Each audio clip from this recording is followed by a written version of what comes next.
নমস্কার, আমি দীপ। বাংলা সাহিত্যের রোমাঞ্চকর কিছু গল্প দিয়ে সাজানো আমাদের এই বিশেষ নিবেদন সানডে সাসপেন্স। আজ আপনার জন্য মনোজ সেনের লেখা ছুটি কাটালো অনুপম। মনোজ সেনের জন্ম 1941 সালে।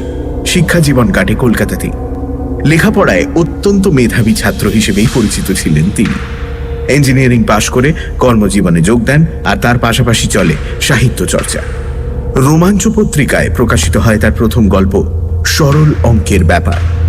এছাড়াও লিখেছেন বহু রহস্য, রোমাঞ্চ ও ভৌতিক গল্প আর উপন্যাস।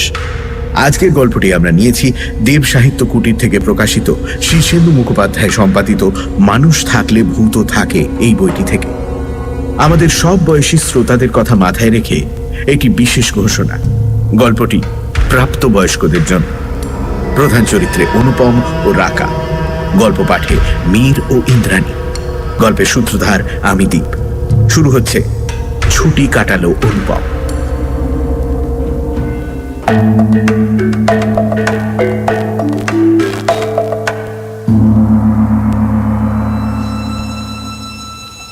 ছেলেবেলা থেকেই রাকাকে ভয় পেয়ে আসছে অনুপম, অথচ শাস্ত্র মতে রাকাকে জন্মাতে দেখেছে সে।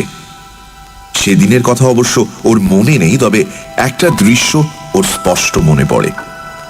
16 নম্বর প্রভাত ঘোষ রোডের ওদের বাড়ির সামনের লনে ওরা দুজন খেলছে।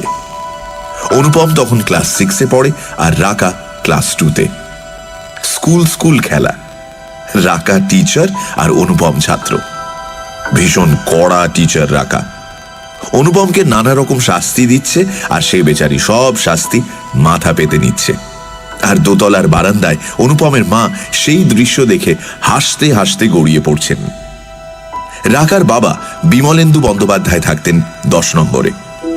মস্ত পণ্ডিত মানুষ, কলকাতা বিশ্ববিদ্যালয়ে অধ্যাপনা করতেন আর দেশে বিদেশে অনেক বিশ্ববিদ্যালয়ে ভিজিটিং প্রফেসর ছিলেন। রাকার মা সেই জন্য বছরে অনেকটা সময় তাকে ছাড়াই কাটাতে বাধ্য হতেন। রোজ বিকেলে রাকা আসতো 16 নম্বরের লনে খেলতে। আর অনেক ছেলে মেয়ে আসতো, তবে রাকার প্রতি অনুপমের মার একটা বিশেষ স্নেহ ছিল। তার মেয়ে ছিল না। এই ফুটফুটে বাচ্চাটি তার সেই অভাব কিছুটা পূরণ করেছিল। প্রায় দেখা যেত অনুপমের মার পেটের উপর বসে রাকা তাঁর দেওয়া চকলেট খেতে খেতে অনর্গল কথা বলে যাচ্ছে, আর উনি মুগ্ধ বিস্ময়ে সেসব শুনে যাচ্ছেন। এর ফলে অনুপম আর ছোট ভাই রূপমকে রাকার অনেক অত্যাচার মুখ বুঝে সহ্য করতে হতো। মাকে বলে লাভ নেই, কারণ তার বিচারে রাকা সবসময় বেকসুর খালাস পেয়ে যেত। অনুপমের মাঝে মাঝে মনে হতো ওর মা রাকাকেই ওর চেয়ে বেশি ভালোবাসেন। রাকার মা শান্ত, নির্বিরোধ মানুষ। তিনি অনুপমের মার মনের ব্যাপারটা বুঝতেন। সেজন্য মাঝে মাঝে মেয়েটাকে বেশি আশকারা দিও না তো সুমিত্রা বলা ছাড়া আর বিশেষ কোনো প্রতিবাদ করতেন না। তাছাড়া রাকা যতক্ষণ বাড়ির বাইরে থাকে ততক্ষণ তিনি একটু অবসর পান, এটাও কম কথা ছিল না। রাকা যখন আরেকটু বড় হলো তখন তার প্রতাপ আরো বাড়ল। অনুপম তো দূরস্থান, ওর বাবা নির্মল মজুমদার পর্যন্ত তার ভয়ে সিঁটিয়ে থাকতেন। কে বলবে যে ভদ্রলোক একটি কোম্পানির দুর্দণ্ড প্রতাপ জেনারেল ম্যানেজার। রাকার সামনে একেবারে কেঁচো। আর অনুপম তো অনবরত, অনুপম দা তুমি না কিচ্ছু বোঝো না, বা তুমি একেবারে বোকা, বা তুমি কিছু জানোই না। শুনতে শুনতে একেবারে জেরবার হয়ে গেল। সবাইকে বকে ধমকে তরিবত শিখিয়ে মজুমদার বাড়িটা সিধে রাখত রাকা। অনুপমের মাধ্যমিক পরীক্ষার কিছুদিন আগে এক রবিবার বিকেল বেলা চায়ের টেবিলে সমিতা বললেন, রাকা তুই তো বড়ই হয়ে গেলি প্রায়, অনুপমকে বিয়ে কর না, তাহলে সবসময় আমাদের বাড়িতে থাকতে পারবি। শুনে নির্মল সমেত বাকি 4 জনই প্রায় তাদের চেয়ার থেকে উল্টে পড়ে যাচ্ছিল। অবশ্য 4 জনের পড়ে যাবার কারণ 4 রকম। নির্মল শঙ্কিত, রূপম সন্দিগ্ধ, অনুপম স্তম্ভিত, আর রাকা রাকার হাসি আর থামে না। কোন রকমে হাসি সামলে বলল, মাসি তুমি যে কি বলো, অনুপম দাকে বিয়ে করবো কি? অনুপম দা তো একেবারে বাচ্চা ছেলে। শুনে অনুপম রেগেই গেল, বলল, ও, আমি বাচ্চা ছেলে আর তুই বুড়ি হাবড়ি, তাই না? তোকে কে বিয়ে করছে রে? আমি জঙ্গলে গিয়ে থাকবো, তবু তোকে বিয়ে করবো না। জঙ্গলে কি থাকবে? সেদিন রামধনের গরুটা মাথা নেড়েছিল বলে যা ছুট মেরেছিলে তুমি। গরুকে যে ভয় পায় সে কখনো জঙ্গলে থাকতে পারে? এই, ভয় পাবো না তো কি? আমি তো ভেবেছিলাম গরুটা শিং নেড়ে আমাকে গুঁতো মারতে আসছে। তোর জন্যই তো রামধন গোয়ালার বাগান থেকে সাদা জবা চুরি করতে বলেছিলি কেন, হ্যাঁ? আর তোকে আমি সে ফুল এনে দিইনি? নির্মল বললেন, তুই রামধনের বাগান থেকে ফুল চুরি করেছিস? তোকে ধরলে তো মেরে ঠ্যাং ঘোড়া করে দিত রে। আরো কাজ করিসনি বাবা কোনোদিন? সমিতা মুচকি হেসে বললেন, রামধন তো এখন বুড়ো হয়ে গেছে। তুমি যখন ওর বাগান থেকে ফুল চুরি করতে তখন তো জোয়ান ছিল, ওর বাবাও বেঁচে ছিল। ধরা পড়লে দুজনে মিলে তোমাকে একেবারে কিলিয়ে কাঁঠাল পাকিয়ে দিত। অনুপম ভয়ানক আশ্চর্য হয়ে বলল, বাবা, তুমিও? নির্মল মুখে একটা অটল গাম্ভীর্য রাখার প্রচন্ড প্রয়াস করতে করতে বললেন, উপায় ছিল না, তোর মা ওই ফুলই চাইতো কিনা। অনুপম হাত পা ছুঁড়ে বলল, আমিও তো তাই, রাকা বলল, ব্যাস। রাকা মুখ ভেঙচে বলল, ওরে বাবা, জানো মাসি, সেদিন বললুম অনুপম দা এই সূচটা একটু সুতো ভরে দেবে, কত কি যে করলো। উফ, থুতু লাগিয়ে সুতোটাকে এবার ন্যাপ প্যাতে করে দিলে, দুবার হাত থেকে সূচ ফেলে দিল, তারপর খোঁচা খেলো, শেষটা সব ছুঁড়ে ফেলে দিয়ে চলে গেল। সমিতা হাসতে হাসতে বললেন, ওরে, ও তো তাও চেষ্টা করেছিল, ওর বাবা হলে চেষ্টাই করতো না। অনুপমের মাধ্যমিক পরীক্ষার পর হঠাৎ মজুমদার বাড়িতে অশান্তির কালো ছায়া ঘনিয়ে এলো। অনুপম যে সব ব্যাপারটা বুঝতে পেরেছিল তা নয়, কিন্তু এইটুকু জেনেছিল যে ওর বাবার কোম্পানিতে গন্ডগোল বেঁধেছে। মাঝে মাঝেই ওর বাড়ি ফিরতে দেরি হতে লাগলো। একদিন একদল লোক লাল ঝান্ডা নিয়ে এসে বাড়ির সামনে চিৎকার চেঁচামেচি শুরু করে দিল। ঢিল ছুঁড়ে জানলার কাঁচ ভেঙে দিল।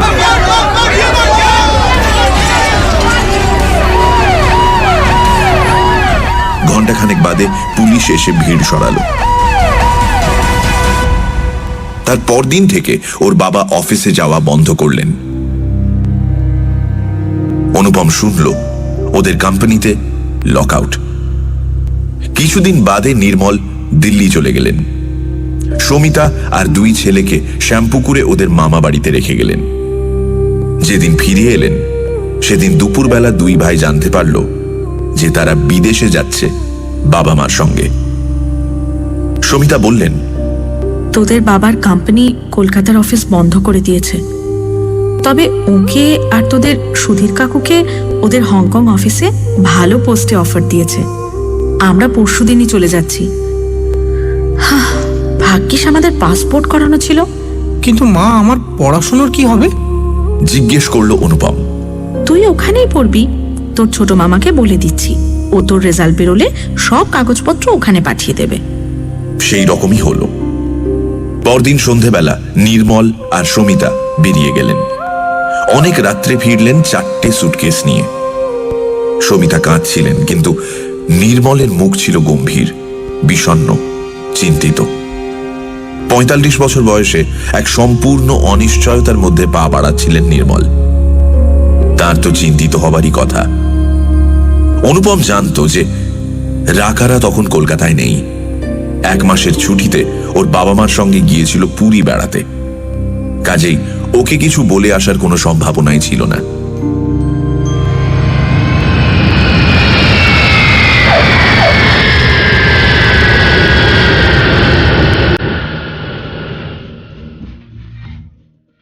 হংকংয়ে গিয়ে শান্তশিষ্ট নিরীহ বাঙালি পরিবারটি হঠাৎ প্রচন্ড বেগে ছুটতে শুরু করে দিল। ওদের বাবা নতুন কর্মক্ষেত্রে প্রবলভাবে নিজেকে লিপ্ত করে দিলেন। এছাড়া উপায়ও ছিল না। তাকে অনেক কম বয়সী অথচ হংকং অফিসের পুরনো লোকেদের সঙ্গে প্রতিযোগিতায় টিকে থাকার লড়াইয়ে নামতে হয়েছিল। দুই ভাই গিয়ে ভর্তি হলো আন্তর্জাতিক স্কুলে। সেখানেও প্রবল প্রতিযোগিতা, নিঃশ্বাস ফেলবার সময় নেই। আর আত্মীয় বান্ধবহীন বিদেশে একা বাড়িতে হাঁপিয়ে উঠে সুমিতাও একটা চাকরি নিয়ে নিলেন। ফলে এই নতুন পরিবেশে নতুন জীবনযাত্রায় কলকাতার একটি 2 বিনুনি করা স্কার্ট পরা 12 বছরের ফর্সা গোলগাল মেয়ে কোথায় যেন হারিয়ে গেল।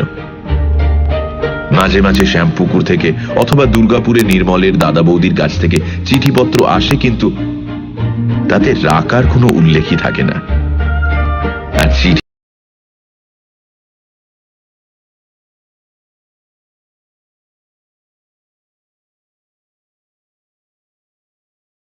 ফলে রাকার কথা আর কারুর মনে রইল না।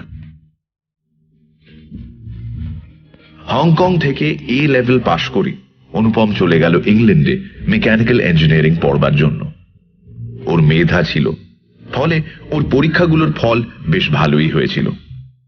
এছাড়া আরো একটা ব্যাপার হয়েছিল, পড়াশোনার ফাঁকে ফাঁকে কোনো বদনেশার ভেতরে না গিয়ে ও স্বাস্থ্য চর্চা শুরু করেছিল। বডি বিল্ডিং নয়, কারাটে, কাংফু জাতীয় নিরস্ত্র অবস্থায় আত্মরক্ষার কৌশলগুলো রপ্ত করার কাজে নিজেকে ব্যস্ত রেখেছিল। ফলে ওর ভেতরে একটা শক্তির উদ্ভব হয়েছিল, যেটা বাইরে থেকে দেখলে বোঝা যেত না। পেশি সর্বস্ব দৈত্যাকৃতি শরীর নয়, মাঝারি গড়নের দেহের ভেতর যে কতখানি ক্ষমতা গোপন ছিল, সেটা যে ওর সঙ্গে আখড়ায় না নেমেছে তার পক্ষে সম্যক উপলব্ধি করা কঠিন ছিল। ইঞ্জিনিয়ারিং পাশ করে এমএসসি করলো অনুপম। তারপর একটা ইটালিয়ান কোম্পানিতে চাকরি নিয়ে চলে এলো জাকার্তায়। এই কাজটা ওর পছন্দ হলো, কারণ এখান থেকে হংকং যাতায়াত করা খুব কষ্টসাধ্য বা ব্যয় সাপেক্ষ নয়। চাকরিটা পাকা হলো 6 মাস বাদে। তার প্রায় বছর 1.5 বাদে নির্মল ওকে ডেকে পাঠালেন।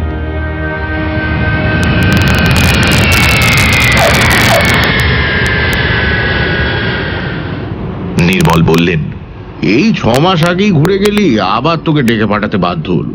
তোকে একবার কলকাতা যেতে হবে। আমি জানি তোর এখন ভীষণ কাজের চাপ, তবুও ছুটি পাওয়া কঠিন হবে বাবা, তবে চেষ্টা করে দেখা যেতে পারে। কিন্তু ব্যাপারটা কি, কলকাতা কেন হঠাৎ? তোর ছোট মামার ছেলে চিঠি লিখেছে, একটা পত্রপাঠ আমাকে যেতে বলেছে। বাড়িটা নিয়ে কোনো একটা গন্ডগোল বেঁধেছে। লিখেছে, বাবা মারা যাওয়ার পর আমি সামলাতে পারছি না। কি গন্ডগোল হচ্ছে কিছু লিখেছে? বিস্তারিত কিছু লেখেনি, কিন্তু যা লিখেছে আমি তার ঠিক মানে বুঝতে পারছি না। লিখেছে যে আমাকে নাকি বাড়িটা বিক্রি করতে হবে, নইলে নানান রকম সমস্যা দেখা দিতে পারে।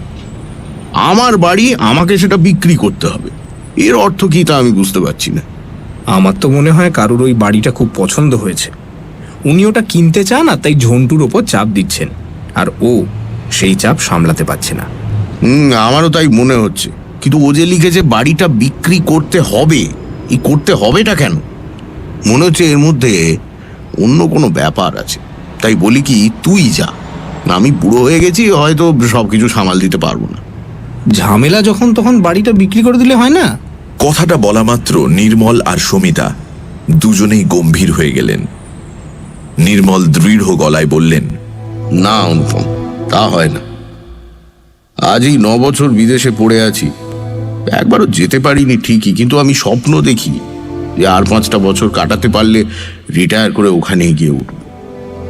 বাড়িতে আমার ঠাকুরদার কাছে শুনতুম ইতিহাসের কত গল্প। ওর লনে বাবার সঙ্গে ক্রিকেট খেলা হতো। ওই বাড়িতে তোর মাকে বিয়ে করে এনেছিল, তোরা বড় হলি, আর সেই সব ভুলে গিয়ে এক কথায় বাড়ি বিক্রি করে দেবো? তা হয় না। তোর যদি অসুবিধা থাকে তো বল, দরকার হলে আমি একাই যাব। না না, আরে না, উফ, আমার কোনো অসুবিধে নেই। আমি কালই জাকার্তা ফিরে গিয়ে ছুটি নিয়ে যত তাড়াতাড়ি সম্ভব কলকাতা রওনা হচ্ছি।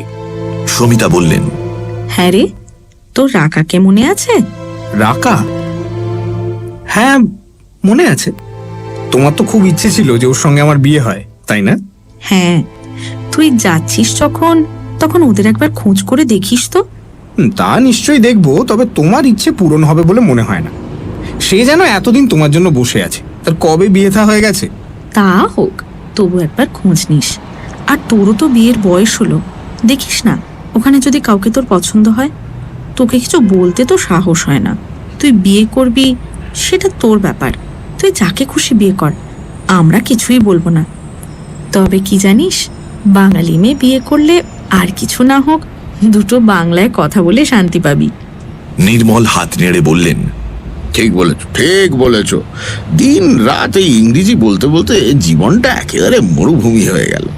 সেই জন্যই তো কলকাতার আশায় বসে আছি। রিটায়ার করে ধুতি পাঞ্জাবি পরে বাজার করব, কার্তিকের দোকান থেকে জিলিপি আর সিঙ্গাড়া কিনে খাবো, আর বাড়ি ফিরে মোরলা মাছের ঝোল দিয়ে এক থালা ভাত মেরে দেবো।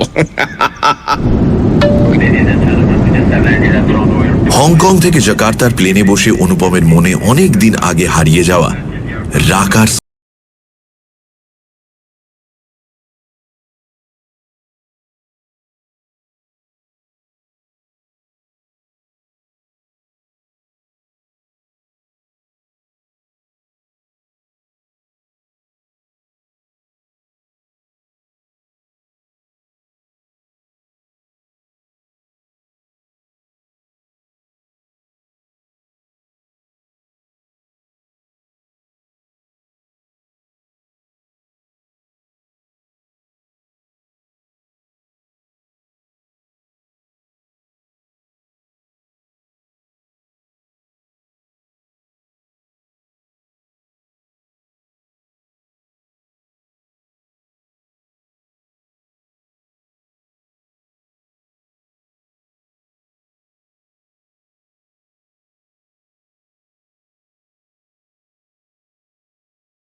গোড়া মার্বেল, দুটো লিফট, জেনারেটর ইত্যাদি। এক একটা ফ্ল্যাট কমপক্ষে 1100 স্কোয়ার ফিট হবে। ঝন্টুর মতে এটা একটা অত্যন্ত ভালো লাভজনক প্রস্তাব। এটা অস্বীকার করাটা বোকামির চূড়ান্ত হবে। অনুপম বলল, তুই এর জন্য আমাকে ডেকে আনলি? হ্যাঁ, এ ব্যাপারটা স্পষ্ট করে চিঠিতে লিখে দিলেই তো হতো। জবাব একটাই, নির্মল মজুমদার ও বাড়ি বিক্রি করবেন না। খামোখামা 10 দিনের ছুটি নষ্ট হলো। ঝন্টু বলল, আরে শোন অনুপম, বিক্রি করবো না বললেই তো হলো না। তুই প্রমোটারদের জানিস না ভাই, যে প্রপার্টির ওপর ওদের নজর পড়ে সেটা কবজা না করা পর্যন্ত ওরা থামে না। আরে আমার বাড়ি, আমি যদি না বিক্রি করি তো কে কি করতে পারে? এই তো কি করতে পারে, কি করতে পারে না তাই জিজ্ঞেস কর। প্রথমত বাড়িতে অফিসে লোক পাঠিয়ে টেলিফোন করে ছোট পিসি আর পিসেমশাই জীবন অতিষ্ঠ করে ছাড়বে। তাতে যদি না হয় তখন ওই অত্যাচার শুরু করবে। তোদের বাড়িতে আমাকে ঢুকতে তো দেবেই না, উল্টে দরজা জানলা সব খুলে নিয়ে চলে যাবে, ইলেকট্রিক আর টেলিফোনের লাইন কেটে দেবে। আরও কত কি যে করবে তুই ভাবতে পারছিস না ভাই। বটে, কিন্তু কিন্তু বাবা মা তো থাকেন হংকংয়ে, সেখানে এরা কি করবে? আরে হংকং তো কাছে, আমেরিকায় পর্যন্ত এদের গুন্ডা বাহিনী আছে। এদের ক্ষমতা সম্পর্কে তোর কোনো ধারণাই নেই। দরকার হলে খুন খারাপি করতে এরা পিছু পা হয় না। একটা সামান্য বাড়ির জন্য এত কিছু করবে? সামান্য বাড়ি? ওই বাড়ি থেকে কত টাকা লাভ হবে কল্পনা করতে পারিস ভাই? কত টাকা? একটা হিসেব কর। তোদের বাড়ির জমি হলো 10 কাঠার একটু বেশি। আচ্ছা ধর 10 কাঠা, তার মানে 7200 স্কোয়ার ফিট। ওই রাস্তায় ফ্লোর এরিয়া রেশিও হলো 3।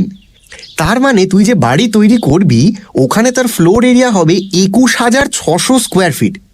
জমিটা তো কোনো দাম দিয়ে কিনছে না, তাহলে 21,600 স্কোয়ার ফিট তৈরি করতে যদি 700 টাকা করেও ধরিস, তাহলে খরচা পড়ছে 1,51,20,00,000 টাকা। তোদের দেবে 5টা ফ্ল্যাট, মানে 5,500 স্কোয়ার ফিট, ঠিক আছে? তাহলে বিক্রি করার জন্য রইল কত? 16,100 স্কোয়ার ফিট। তোদের পাড়ায় এখন ফ্ল্যাটের দর যাচ্ছে খুব কম করে ধরলেও 2,000 টাকা স্কোয়ার ফিট। তাহলে রোজগার হলো কত টাকা? 3,22,00,000 টাকা। প্রফিট কত? 1,70,80,000 টাকা। এবার বলতো, এই টাকার জন্য 2-4টে খুন করা কি কোনো ব্যাপার? তুই বললি যে এটা আমাদের পক্ষে লাভজনক প্রস্তাব, কিভাবে? কিভাবে? 5টা ফ্ল্যাটের দাম কত ভেবে দেখেছিস ভাই? 1 কোটির ওপরে, কোনো ইনভেস্টমেন্ট বা ঝামেলা ছাড়াই। সেটা লাভজনক নয়? এই ইনভেস্টমেন্ট নেই কি বলছিস? এই প্রস্তাবে রাজি হলে বাবাকে যা ইনভেস্ট করতে হবে টাকায় সেটার হিসেব হয় না। মানে? সেটা তুই বুঝবি না ঝন্টু। তুই অফিস যা, আমি একবার বাড়িটা দেখে আসি। যা, কিন্তু ঢুকতে পাবি না। গেটে দরওয়ান বসিয়েছি, সে আমি সঙ্গে না থাকলে না স্বয়ং বাজাজকেও ভেতরে ঢুকতে দেবে না। এ চিঠি লিখে দিলেও না। আর শোন, যেখানেই যাস 6টার মধ্যে এখানে ফিরে আসবি, ঠিক আছে? বাজাজকে খবর দিয়েছি ভাই, সে আজ অফিসে আমার সঙ্গে যোগাযোগ করবে বলেছে। যদি দেখা সাক্ষাৎ করতে হয় তো আজই করিয়ে দেব। ওকে যা বলার তুই বলিস। সানডে সাসপেন্স, শুধুমাত্র মির্চি 98.3-তে। গল্পের পরবর্তী অংশ ব্রেকের পর। সানডে সাসপেন্সে আজ মনোজ সেনের লেখা ছুটি কাটালো অনুপম। অনুপম আর রাকা বাল্য জীবনের বন্ধু। বেশ সুখী কাটছিল দুই পরিবারের জীবন। হঠাৎ একদিন অনুপমের বাবার অফিসে লক আউট হওয়ার ফলে অনুপমরা সবাই হংকং চলে যেতে বাধ্য হয়। অনুপম হংকং থেকে পাশ করে জাকার্তায় চাকরি পায়। এর মধ্যে একদিন অনুপমের বাবা ওকে ডেকে পাঠিয়ে বললেন যে কলকাতায় তাদের বাড়িতে কি সব ঝামেলা বেঁধেছে। অনুপম কলকাতায় এসে তার মাসুতো ভাই ঝন্টুর কাছে জানতে পারে যে তাদের বাড়িটা হরিরাম বাজাজ বলে একজন প্রমোটার কিনে নিতে চান। তারপর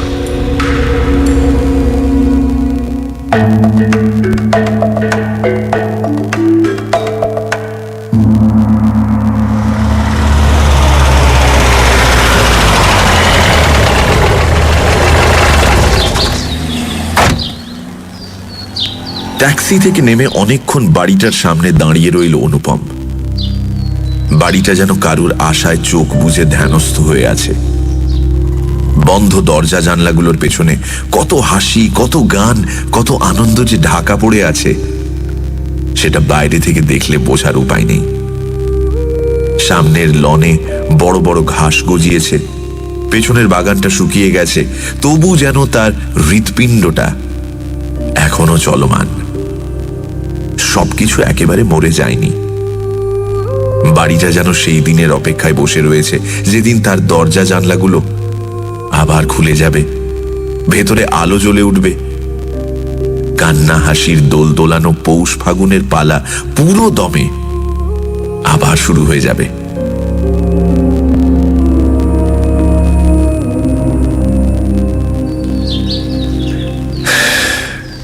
দীর্ঘশ্বাস ফেলে অনুপম পেছন ফিরল। এবার যেতে হবে 10 নম্বরে। কিন্তু তার আগেই রাস্তার উল্টো দিকের একটা বাড়ি থেকে একজন ভদ্রলোক ওকে ডাকলেন। 50-এর উপরেই বয়স হবে ভদ্রলোকের। মাথা ভর্তি টাক, কালো প্যান্ট, কালো টাই, সাদা শার্ট আর কালো কোট পরে ব্রিফকেস হাতে বাড়ি থেকে বেরোচ্ছিলেন। বললেন, আপনি অনেকক্ষণ ধরে এখানে দাঁড়িয়ে রয়েছেন দেখছি। আচ্ছা, আপনাকে কি সুব্রত চ্যাটার্জি পাঠিয়েছেন? তা বলতে পারেন। সুব্রত চ্যাটার্জি আমার মামাতো ভাই। মামা তো? তার মানে আপনি কি নির্মলদার বড় ছেলে। আমার নাম অনুপম। আরে তাই তো, অনুপমই তো বটে। আচ্ছা, তুমি আমাকে চিনতে পারছো? আমি অ্যাডভোকেট পঙ্কজ পাল চৌধুরী। আমাকে মনে আছে তোমার? নিশ্চয়ই মনে আছে পঙ্কজ কাকু। আমরা যখন বাইরে যাই তখন আপনি অনেক রোগা ছিলেন আর আপনার মাথা ভর্তি। আর যাকগে যাকগে যাকগে, সেসব কথা থাক। ওই সেসব মনে করি আর দুঃখ দিও না ভাই। আচ্ছা অনুপম, শোনো, তুমি কি আজ সন্ধেবেলা আমাদের বাড়িতে আসতে পারবে? অনেক দরকারি কথা ছিল তোমার সঙ্গে। আজ তো পারবো না কাকু, আসলে সন্ধেবেলা ঝন্টু মানে সুব্রত ও আমাকে নিয়ে কোথাও একটা যাবে বলেছে। আচ্ছা, তুমি কি তাহলে আজ 2টোর পর আমার সঙ্গে আলিপুর কোর্টে একবার দেখা করতে পারবে? 4 নম্বর বার লাইব্রেরি, ওখানে যাকে বলবে সেই তোমাকে আমার কাছে নিয়ে যাবে। হ্যাঁ নিশ্চয়ই, তা তো যেতেই পারি। আচ্ছা কাকু, 10 নম্বরের ব্যানার্জিদের কোনো খবর রাখেন? হ্যাঁ, তা রাখি বই কি, তবে ওদের কোনো খবরই তো সুখের নয়। যাও না তুমি, একবার নিজের চোখেই দেখে এসো। ভারতীদি আছেন, ওর কাছেই সব খবরাখবর পাবে।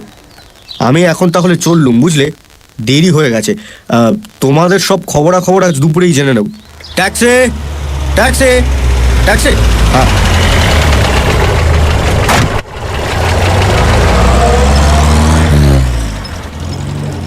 চিন্তিত শঙ্কিত মনে অনুপম গিয়ে 10 নম্বরের বেল বাজালো।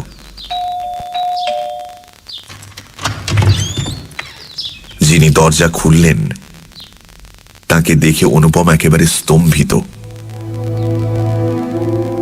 এ কি চেহারা হয়েছে ভারতী মাসির!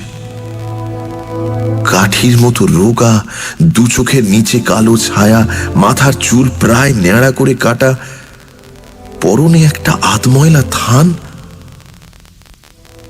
ঘোলাটে চোখ তুলে ভারতী বললেন, কে? অনুপম নিজের পরিচয় দেওয়া মাত্র ওকে জড়িয়ে ধরে সজোরে কেঁদে উঠলেন ভারতী। বললেন, অনুপম, তুই এতদিন পরে এলি? এতদিন একটা খবরও নিতে পারিসনি? বারবার ওর মুখে হাত বুলোন আর বলেন, ইস, একেবারে সমিতার মুখটা বসানো। কান্নার বেগ কিছুটা কমলে আর ভারতীর কুশল প্রশ্ন শেষ হলে অনুপম বলল, মেসমশাই তো চলে গেছেন বুঝতেই পাচ্ছি। কি হয়েছিল? প্রথম স্ট্রোকেই চলে গেলেন। ক্লাসে পড়াতে পড়াতে অজ্ঞান হয়ে পড়ে গিয়েছিলেন। ছাত্ররা সঙ্গে সঙ্গে মেডিকেল কলেজে নিয়ে যায়। জ্ঞান আর ফিরে আসেনি। কবে হলো এ ব্যাপার? তোরা চলে যাবার 3 বছর বাদে। রাকার মাধ্যমিকে তখন আর 1 বছর বাকি। আচ্ছা, রাকা এখন কি করছে? প্রশ্নটা শুনে উদ্ভ্রান্ত চোখে অনুপমের দিকে তাকালেন ভারতী। বললেন, রাকা? রাকা সেই রাকা নেই রে, ও শেষ হয়ে গেছে। শেষ হয়ে গেছে মানে? রাকা নেই? না না, বালাই ষাট। তবে না থাকারই মতো আছে, বেঁচে মরে আছে।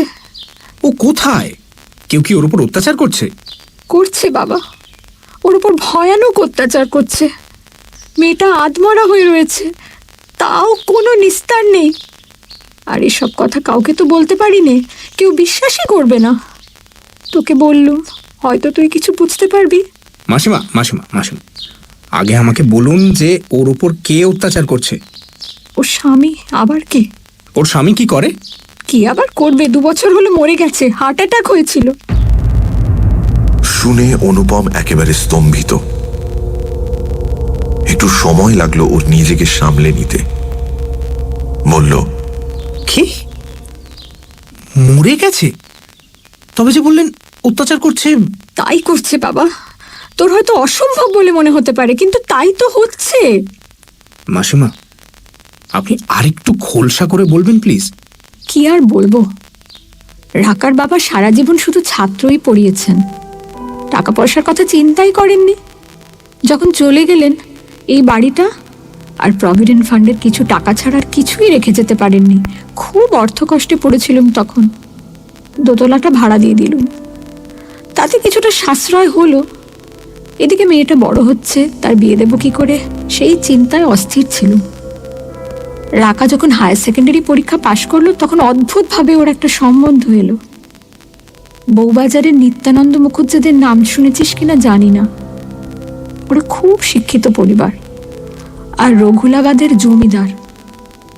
জমিদারি চলে গেছে, কিন্তু চালচলন সেই এক রকম। ওদেরই ছোট তরফের কৃষ্ণানন্দ মুখুজ্জের একমাত্র ছেলে নীলাঞ্জনের সঙ্গে সম্বন্ধ নিয়ে এলো ওদের আরেক তরফের এক ছেলে বউ সুমিত্রা। সে আবার আমার দূর সম্পর্কের ননদ। পণ লাগবে না, কিচ্ছু দিতে হবে না। সে তো আমার আকাশের চাঁদ পাওয়ার অবস্থা। তা কি কাজ করতে নেই নীলাঞ্জন?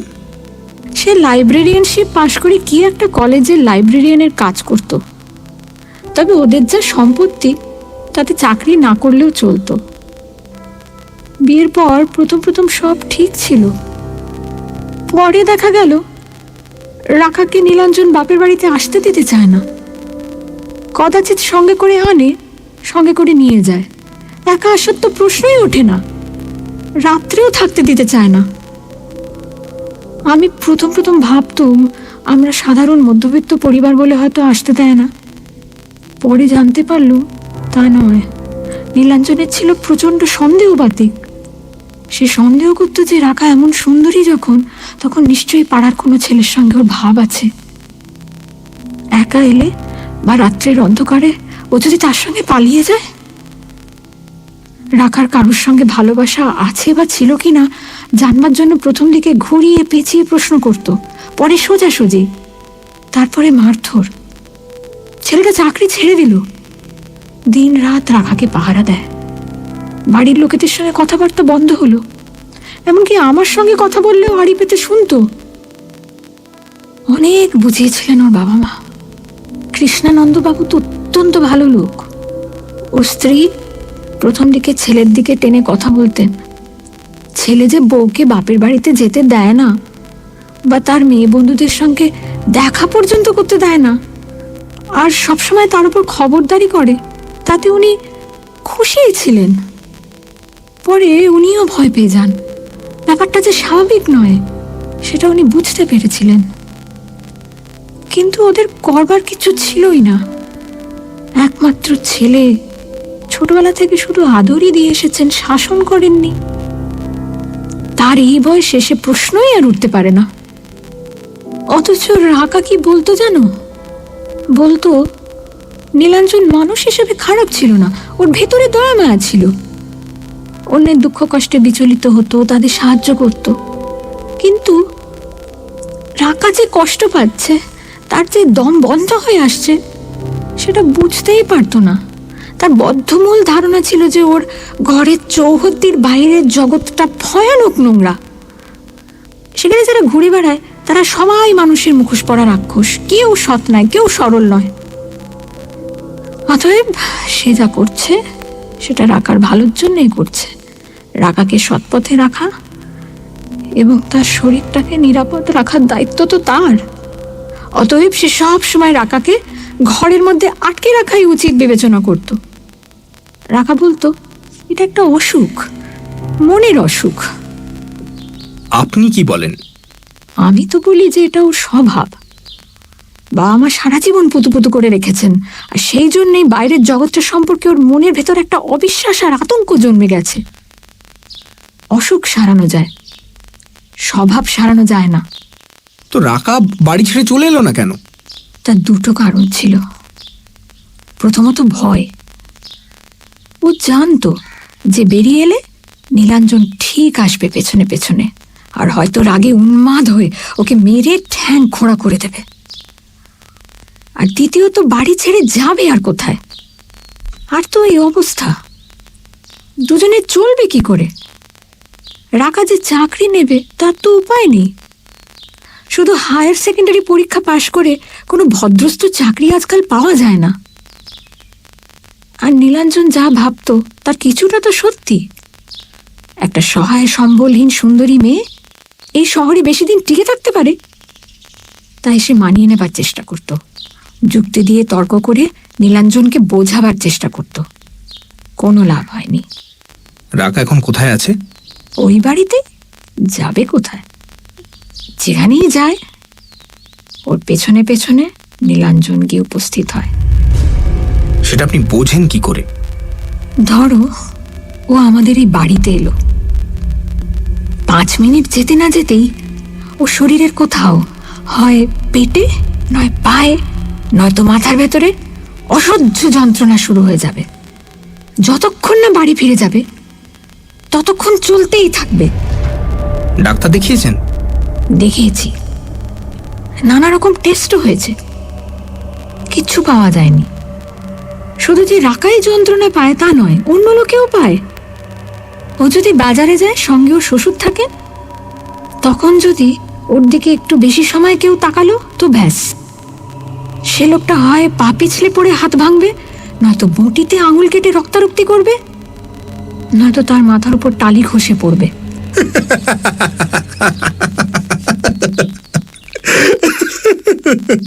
ও মাসিমা, উফ মাসিমা, এই যুগে বসে আপনি এসব কথা বিশ্বাস করেন? এক কাজ করুন, আমাকে রাকার টেলিফোন নাম্বারটা দিন, আমি ওর সঙ্গে একটু কথা বলে দেখি।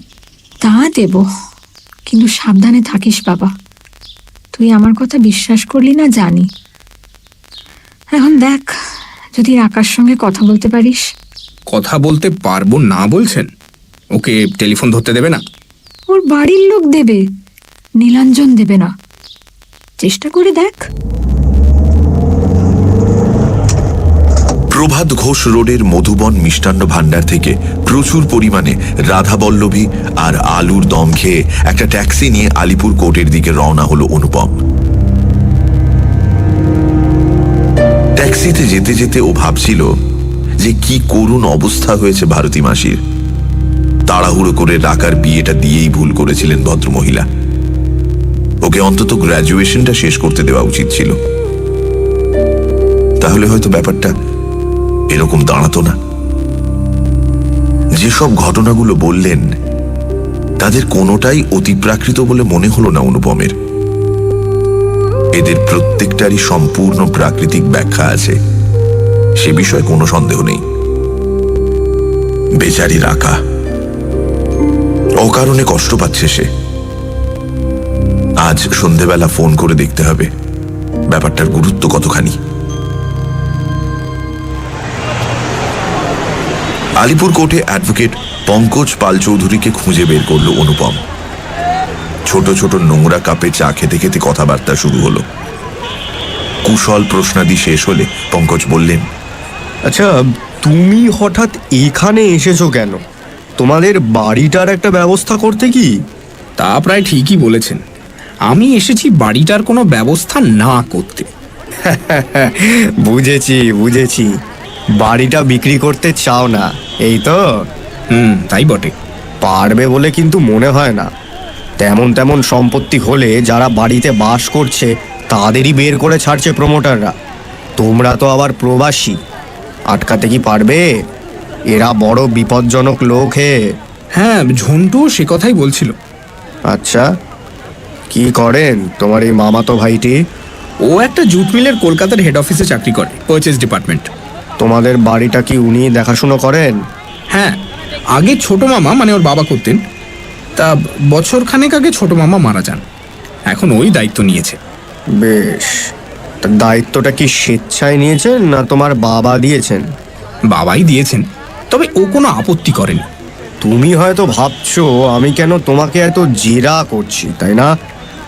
কথাটা তোমাকে তাহলে পরিষ্কার করে বলাই ভালো। তোমার এই ভাইটি সম্পর্কে একটু সাবধানে থাকবে, বিশেষ কোনো কথা বলবে না, পেটের কথা মুখে একদম আনবে না। ঝন্টুর সম্পর্কে সাবধানে থাকতে হবে কেন? কিছু মনে করো না অনুপম, তোমার মামা ছিলেন দেবতুল্য লোক, তোমার ভাইটি কিন্তু তা নয়। তার নানা রকম বদ নেশা আছে, সেসব খবর তো তোমার জানা সম্ভব নয়। তা আপনি জানলেন কি করে? তার জন্য কষ্ট করতে হয়েছে। তোমার ছোট মামা গত হওয়ার পর একজন খুব সৎ আর ভদ্র প্রমোটারকে নিয়ে ওর সঙ্গে দেখা করেছিল। অত্যন্ত অভদ্রভাবে উনি আমাদের প্রায় ঘাড় ধাক্কা দিয়েছিলেন। এমনকি আমি নির্মলদার ঠিকানাও চেয়েছিলাম, তাও দিল না। অথচ ওই মাস তিনেক আগে সেই ভদ্রলোকই একটা বিরাট গাড়িতে করে হরিরাম বাজাজকে এনে বাড়ি ঘুরিয়ে ঘুরিয়ে দেখালেন, বোঝো? আচ্ছা, তার মানে এই লেনদেনে ঝন্টুর কিছু প্রাপ্তিযোগ আছে, তাই তো? হ্যাঁ, ঠিক তাই। সেই জন্যই বলছি, শুধু একজনের কথায় যেন নেচো না, ভালো করে বাজিয়ে নাও। তোমার ওই বাড়ি কিন্তু সোনার খনি। পঙ্কজ কাকু, ওটা আমাদের বসত বাড়ি। হ্যাঁ হ্যাঁ হ্যাঁ, তা তো বটেই, নিশ্চয়ই নিশ্চয়ই, 100 বার। তবে সোনার খনির ওপর বাড়ি থাকলে সেটা কি রাখা চলে? তবে হ্যাঁ, বিক্রি যদি নেহাতি না করতে চাও এবং বাড়িটা বাঁচাতে চাও, তাহলে ওই সুব্রত চ্যাটার্জির ওপর নির্ভর করো না বাবা। হরিরাম তোমাদের কিছুতেই টিকতে দেবে না, বরং অন্য কোনো রাস্তার কথা ভাবো। আচ্ছা, এই হরিরাম বাজাজ লোকটা কে? একে আপনি চেনেন? আমি আলিপুর কোর্টের উকিল বাবা, ওকে চিনব না? হাড়ে হাড়ে চিনি। এই কোর্টেই ওর নামে অন্তত 50টা কেস ঝুলছে। কাউকে টাকা নিয়ে ফ্ল্যাট দেয়নি, কোথাও একই ফ্ল্যাট 3 জনকে বেচেছে, কোথাও কর্পোরেশনের স্যাংশনের বাইরে কনস্ট্রাকশন করেছে, কোথাও ফ্ল্যাটে হ্যান দেব ত্যান দেব বলে এক গাদা টাকা নিয়ে সেসব না নিয়ে ভুসি মাল দিয়েছে। ওর কি গুণের কোনো শেষ আছে? কিন্তু কেউ ওর কেশাগ্র স্পর্শ করতে পারছে না। ভাবো, এত টাকা লোকটার, আইনেরও থোড়াই কেয়ার করে। যে ওর লেজে পা দিয়েছে তাকে খুন করতে ওর কোনো দ্বিধা নেই, করেছেও অনেক। এ তো ভয়ানক লোক দেখছি। ঝন্টু আমাকে হিসেব করে দেখালো যে আমাদের জমি থেকে প্রায় 1,70,00,000 টাকা প্রফিট ওঠানো যেতে পারে। 1,70,00,000 ওর হাতের ময়লা বাবা। ও অন্তত 5 কোটি ফায়দা ওঠাবে ওখান থেকে। সিমেন্ট সরাবে, লোহা সরাবে, আধা ইট লাগাবে, ওঁচা টালি লাগাবে। তাছাড়া লেনদেনে যে আরো কত কিছু করবে তা গুণে শেষ করা যাবে না। হ্যাঁ, চমৎকার। আপনি তাহলে কি করতে বলেন? দেখো, বাড়িটা যদি বাঁচাতে চাও তাহলে হয় তোমরা এসে থাকো, তা না হলে একজন কেয়ারটেকার বসাও, বুঝলে? আর যেমন তেমন কেয়ারটেকার হলে চলবে না, তাকে হরিরামের সঙ্গে টক্কর দেওয়ার মতো শক্তিমান হতে হবে, যাতে কেউ তাকে একটা চর মারলে সে উল্টে 5টা চর কষিয়ে দিতে পারে, বুঝেছ? এরকম লোক আমি কোথায় পাবো? আমি তো এখানে কাউকেই চিনি না। আহা, আমাকে তো চেনো, আমি তোমাকে লোক খুঁজে দেব। নির্মলদার বাড়িটা রক্ষা করা আমারও তো কর্তব্য। আমার সন্ধানে এরকম কয়েকজন আছে, তারা আমার অত্যন্ত অনুগত। তাদের আমি কোনো না কোনো সময় বিপদ থেকে বাঁচিয়েছিলাম। এখন তারা আমার কথায় ওঠে আর বসে। তোমার বাবা যখনই কলকাতায় আসবেন তখনই ওরা বাড়ি ছেড়ে চলে যাবে, আর যাবতীয় রক্ষণাবেক্ষণের দায়িত্ব আমার। হ্যাঁ, এখন যা ছিঁড়ি হয়েছে ওই বাড়ির, ঘাস কাটা হয় না, বাগানটা যাচ্ছে তাই হয়ে গেছে। আমি এসব একেবারে পাল্টে দেব। নির্মলদা একটা ঝকঝকে তকতকে বাড়িতেই ফিরে আসবেন। সানডে সাসপেন্স, শুধুমাত্র মির্চি 98.3-তে। গল্পের পরবর্তী অংশ ব্রেকের পর। সানডে সাসপেন্সে আজ মনোজ সেনের লেখা ছুটি কাটালো অনুপম। বাড়ির ঝামেলার খবর পেয়ে কলকাতায় আসে অনুপম। এসে সে জানতে পারে যে তার বাল্যবন্ধু রাকা একেবারেই ভালো নেই। রাকার মা ভারতী অনুপমকে বলেন যে রাকার স্বামী নীলাঞ্জন মারা গিয়েও রাকার পিছু ছাড়েনি। সেই কারণে রাকার চলাফেরা একেবারে অসহ্য হয়ে উঠেছে। এরই মধ্যে অনুপমকে তাদের ছোটবেলাকার প্রতিবেশী ব্যারিস্টার পঙ্কজ পাল চৌধুরী পরামর্শ দেন যে বাড়িটা প্রমোটার হরিরাম বাজাজের থেকে বাঁচাতে গেলে বাড়িতে একজন শক্তিশালী কেয়ারটেকার বসানো দরকার। তারপর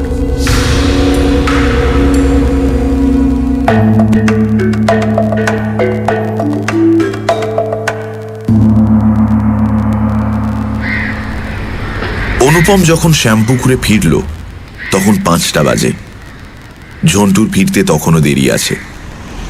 ওর রান্নার লোক সাধুচরণের দেওয়া 1 কাপ চা নিয়ে টেলিফোনের সামনে বসলো অনুপম। রাকাকে ফোন করাটা সেরে নেওয়া দরকার।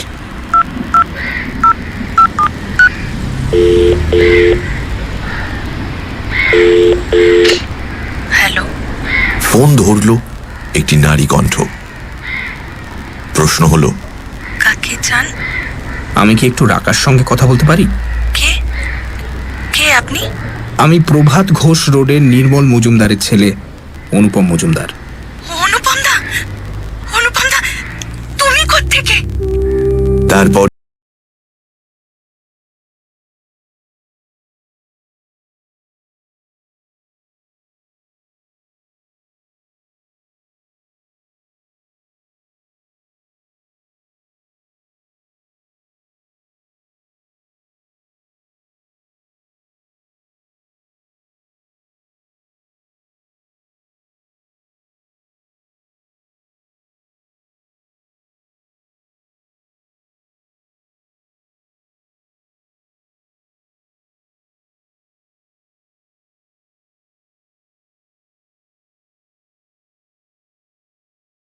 মেসোমশাই, তোমরা সবাই ভালো তো? আমরা ভালো আছি। বলতে বলতেই ফোনের মধ্যে একটা শব্দ শুরু হলো, অনেকটা করাত কলে কাঠ চেরার আওয়াজের মতো। প্রথমে আস্তে, ধীরে ধীরে তার তীব্রতা বাড়তে লাগলো। হ্যালো বাবা।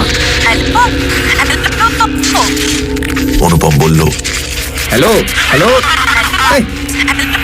তোমার কলকাতা টেলিফোন একবারে যাচ্ছে তাই এমন একটা শব্দ। হ্যালো, বিচ্ছিরি শব্দ হচ্ছে। গলা তুলে রাকা বলল, কলকাতার টেলিফোনের দোষ নেই অনুপম দা, ওটা আমার পরলোকগত স্বামীর কীর্তি। উনি আমাকে পরপুরুষের হাত থেকে রক্ষা করছেন। হঠাৎ অনুপমের মাথায় একটা প্ল্যান এলো। বলল, সেটা কোনো অন্যায় কাজ করছেন বলে তো মনে হয় না। সব স্বামী, তা তিনি জীবিতই হন বা পরলোকগতই হন, তাদের কর্তব্য হলো যে নিজের স্ত্রীদের বদলোকেদের হাত থেকে রক্ষা করা। তোর স্বামী তো আমাকে চেনেন না, কাজে তিনি যদি আমার সঙ্গে কথা বলতে তোকে বাধা দেন, তাহলে ভুল তো কিছু করছেন না। অদ্ভুতভাবে তৎক্ষণাৎ কাজ হলো। আওয়াজের তীব্রতাটা কমে এলো অনেকটাই। রাকা বলল, না, ভুল কাজ করছেন না। আরে আমি তো একটা মানুষ, এইভাবে একটা বুদ্ধি জন্তুর মতো বেঁচে থাকা সম্ভব? আওয়াজটা আবার বাড়তে শুরু করলো। দেখ, তোর হয়তো অসুবিধে হচ্ছে, কিন্তু এছাড়া উপায় কি বল? দুনিয়াটা যে কত খারাপ সেই বিষয়ে তোর তো কোনো ধারণাই নেই। এই তো আমাকেই দেখ, বিদেশ থেকে এসে যা চক্করে পড়েছি, ভয়াবহ। আসতে না আসতেই তুই চাস বা না চাস, এই ভয়ঙ্কর চক্রটা না তোকে কেটে টুকরো টুকরো করার জন্য সবসময় বনবন করে ঘুরছে। আওয়াজটা আবার অনেকটা কমে গেল। রাকা বলল, কি অনুপম দা, তুমি দেখছি একেবারে নীলাঞ্জনের মতোই কথা বলছো। বলতেই হবে, তোমার স্বামী বুদ্ধিমান পুরুষ ছিলেন, আর তুই তোর মাকে বলেছিস না যে উনি ছিলেন সহৃদয় ভদ্রলোক। কাজেই উনি যা করছেন সেটা তোর ক্ষতি করার জন্য নিশ্চয়ই করছেন না। বিদেশে থেকে তোমার বুদ্ধি শুদ্ধি সব লোপ পেয়েছে দেখছি। আওয়াজটা এখন আর প্রায় শোনাই যাচ্ছে না।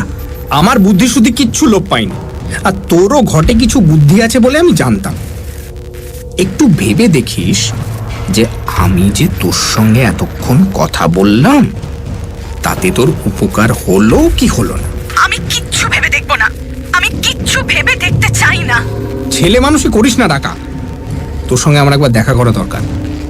এসব কথা টেলিফোনে হয় না, তোকে তোকে ভালো করে বোঝাতে হবে। আচ্ছা, আমি বাবার সঙ্গে কথা বলে তার অনুমতি নিয়ে নিচ্ছি। তুমি কাল সকালে টেলিফোন করো, কেমন? তুই বেশি কিছু বলিস না, আমি গিয়ে প্রথমে ওর সঙ্গে দেখা করব। তোর সঙ্গেও যা কথা তা ওর সাক্ষাতেই হবে, এই অনুমতিটা নিয়ে রাখিস শুধু। তাই হবে অনুপম দা। টেলিফোনটা রেখে চোঁ চোঁ করে চাটা শেষ করে ফেলল অনুপম।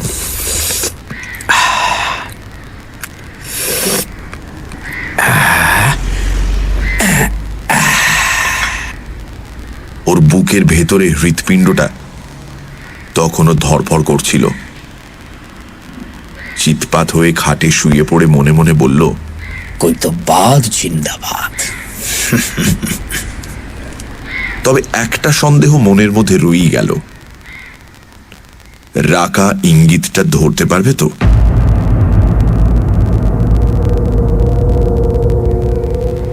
ঝন্টু ফিরল 6:45 নাগাদ। বলল, তুই এসে গেছিস? বাবা বাবা, চল তোকে বাজাজের অফিসে নিয়ে যাই, কাছেই অফিস। দাঁড়া দাঁড়া, ব্যস্ত হোসনি, চাটা খা, আর ততক্ষণ তোকে কটা প্রশ্ন করি। কি প্রশ্ন? আমি আজকে প্রভাত ঘোষ রোডে গিয়েছিলাম, সেখানে অ্যাডভোকেট পঙ্কজ পাল চৌধুরীর সঙ্গে দেখা হলো। আলিপুর কোর্টের উকিল। তুই ওকে চিনিস? পঙ্কজ পাল চৌধুরী? না তো, এরকম নামের কাউকে তো মনে করতে পারছি না। ভদ্রলোক নাকি তোর কাছে একজন প্রমোটারকে নিয়ে এসেছিলেন, তুই তাকে ঘাড় ধাক্কা দিয়েছিলি। তা তো হতেই পারে, গুচ্ছের প্রমোটার, উকিল, কর্মচারী সবাই এখানে এসেছে তোদের বাড়ি নিয়ে কথা বলতে। আগে বাবা তাদের ঘাড় ধাক্কা দিত, এখন আমি দিই। এদের কাউকেই মনে করে বসে থাকিনি ভাই। এরা খবর পায় কি করে? আরে এটা একটা প্রশ্ন হলো? অমন একটা প্রপার্টি জলজ্যান্ত চোখের ওপর বছরের পর বছর তালাবন্ধ হয়ে পড়ে রয়েছে, আর তার খবর এরা পাবে না? আজ থেকে নাকি, আজ অনেক বছর হলো এরা আসছে আর ঘাড় ধাক্কা খেয়ে ফিরে যাচ্ছে। তুই বাজাজকে দিসনি কেন? হ্যাঁ, দিতে তো গিয়েছিলুম, তখন দেখি আমারই ঘাট থেকে মুন্ডুটা খসে যাওয়ার মতন অবস্থা। সে আবার কি?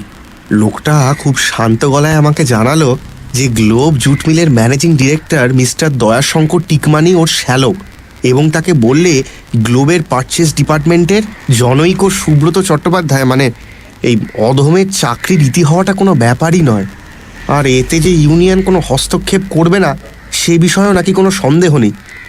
অতএব আমি যেন তাঁর এজেন্ট শ্রী পাঁচুগোপাল সাউয়ের সঙ্গে বাক্যালাপ করি। তুই তো জানিস ভাই, এ বাজারে চাকরি গেলে কি অবস্থা হয়। তার উপর নীলিমার বাবা মা বিয়ের তারিখ স্থির করবার জন্য বড্ড চাপাচাপি করছেন। হ্যাঁ, কাজেই ঘাড়ে ধাক্কা না দেওয়াটাই যুক্তিযুক্ত বিবেচনা করলুম। তোকে টাকা অফার করেনি? তাও করেছে, 1,00,000 টাকা কমিশন দেবে বলেছে। তবে পাঁচু গোপালের কাছে তার মালিকের গল্প যা শুনলুম, তাতে ওই টাকাটা যে কাগজে কলমেই থাকবে আর আমার ব্যাংকে যে কোনোদিনই ঢুকবে না সে বিষয়ে আমার কোনো সন্দেহ নেই।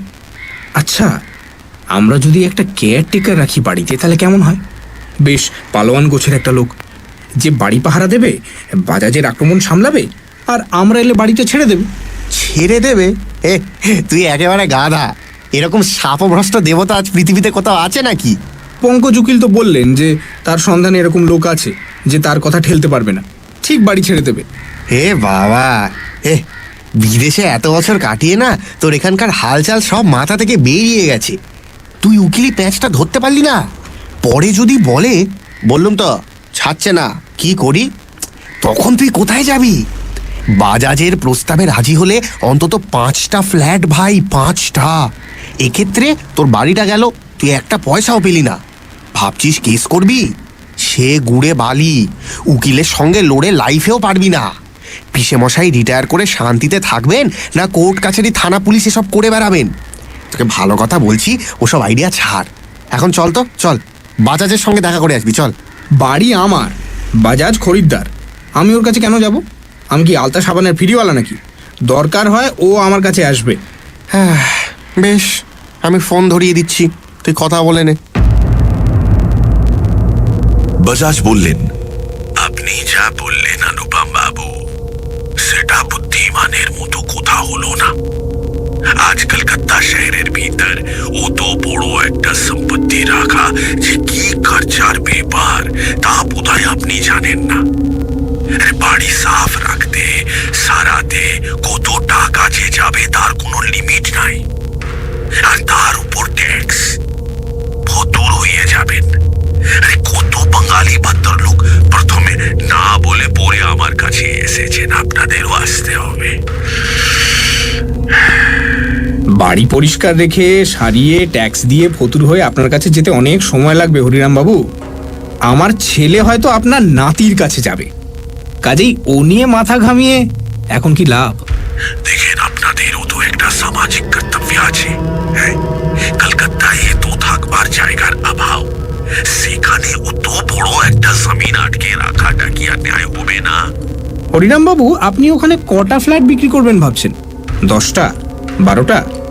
সেখানে যারা আসবেন তারা কেউই থাকবার জায়গার অভাবে পথে পথে ঘুরে বেড়াচ্ছেন বলে তো মনে হয় না। কাজেই ন্যায় অন্যায়ের বিচারটা মুলতুবি রাখাই ভালো। আচ্ছা ঠিক আছে, আমি আপনাদের 6টা ফ্ল্যাটই দিব। আপনার পিতাজির একটা, 2 ভাইয়ের 2টো, বাকি 3টে ফ্ল্যাট বেচলে যা পাবেন তাতে কোনো অসুবিধা হবে না। কিন্তু এটাই আমার শেষ প্রস্তাব। কে এবার খুশি তো?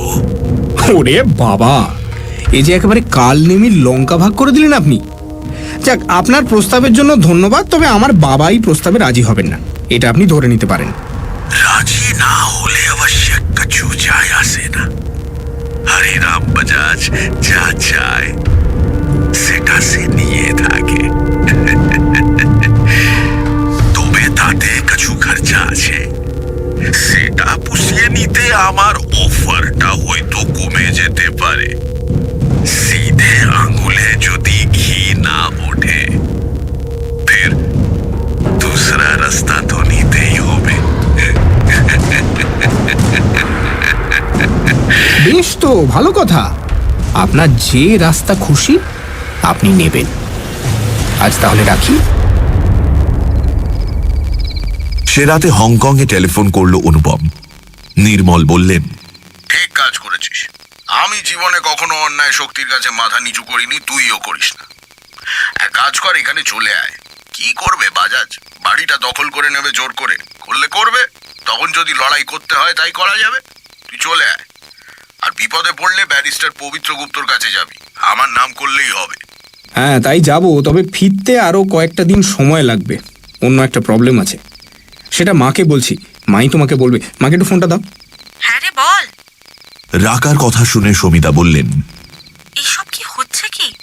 তুই এক্ষুনি রাকার বাড়িতে যা, যে অবস্থায় আছে সেই অবস্থায় ওকে উঠিয়ে নিয়ে শ্যামপুকুরের বাড়িতে নিয়ে আয়। ঝন্টুকে বলে দে পাসপোর্টের ব্যবস্থা করে ওকে যেন যত শিগগিরই সম্ভব হংকং এ পাঠিয়ে দেয়। ততদিন ওর সেজ বৌদির কাছে থাকবে না হয়। আরে দাঁড়াও দাঁড়াও, অত ব্যস্ত হলে হয়? আমি তো তোমাকে বললাম ব্যাপারটা অতটা সোজা নয়, আস্তে আস্তে এগোতে হবে, নইলে বিস্তর গন্ডগোল।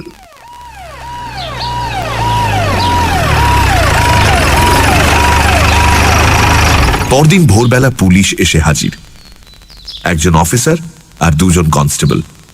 অফিসার নিজের পরিচয় দিলেন শ্যামপুকুর থানার ওসি বলে। ওসি বললেন, আপনি গত পরশু রাত্রে হংকং থেকে কলকাতা এসছেন না? অনুপম নির্বিকার মুখে বলল, না। মিথ্যে কথা, আমাদের কাছে খবর আছে। দেখি দেখি পাসপোর্টটা দেখি। আমি ভারতীয় নাগরিক, সব সময় পকেটে পাসপোর্ট নিয়ে ঘোরার কথা নয় আমার। আপনাকে এক্ষুনি থানায় যেতে হবে, নিচে আমাদের গাড়ি আছে, চলুন। আর এ বাড়ি আমরা সার্চ করব। খবর আছে আপনি অনেক বেআইনি মাল এনেছেন হংকং থেকে। হংকং থেকে আসেনি যখন, তখন এই প্রশ্নই ওঠে না। আর বাড়ি সার্চ করতে ওয়ারেন্ট লাগে, সেটা এত তাড়াতাড়ি জোগাড় করে উঠতে পেরেছেন কি? আর থানায় আমি স্বেচ্ছায় যাব না স্যার, আমাকে অ্যারেস্ট করে নিয়ে যেতে হবে। তারও ওয়ারেন্ট মনে হয় আপনি আনেননি। কি ভেবেছে হরিরাম বাজাজ আমি একটি মেষ শাবক? এই ঝন্টু, তুই এই নাম্বারে একটা ফোন করতো, ব্যারিস্টার পিকে গুপ্তকে ঘটনাটা বলবি, বলবি নির্মল মজুমদারের ছেলের তরফ থেকে কথা বলছি। ফোন কর, এক্ষুনি ফোন কর। ব্যারিস্টার দেখাচ্ছেন? ব্যারিস্টার? ঠিক আছে ঠিক আছে, ভদ্রলোকের মতো যখন যাবেন না তখন অ্যারেস্ট করেই নিয়ে যাব। এবার আমি ওয়ারেন্ট নিয়েই আসবো, প্রস্তুত থাকবেন, পালাবার চেষ্টা করবেন না। আমি এখানেই থাকবো স্যার, পালাবার কোনো প্রশ্নই ওঠে না।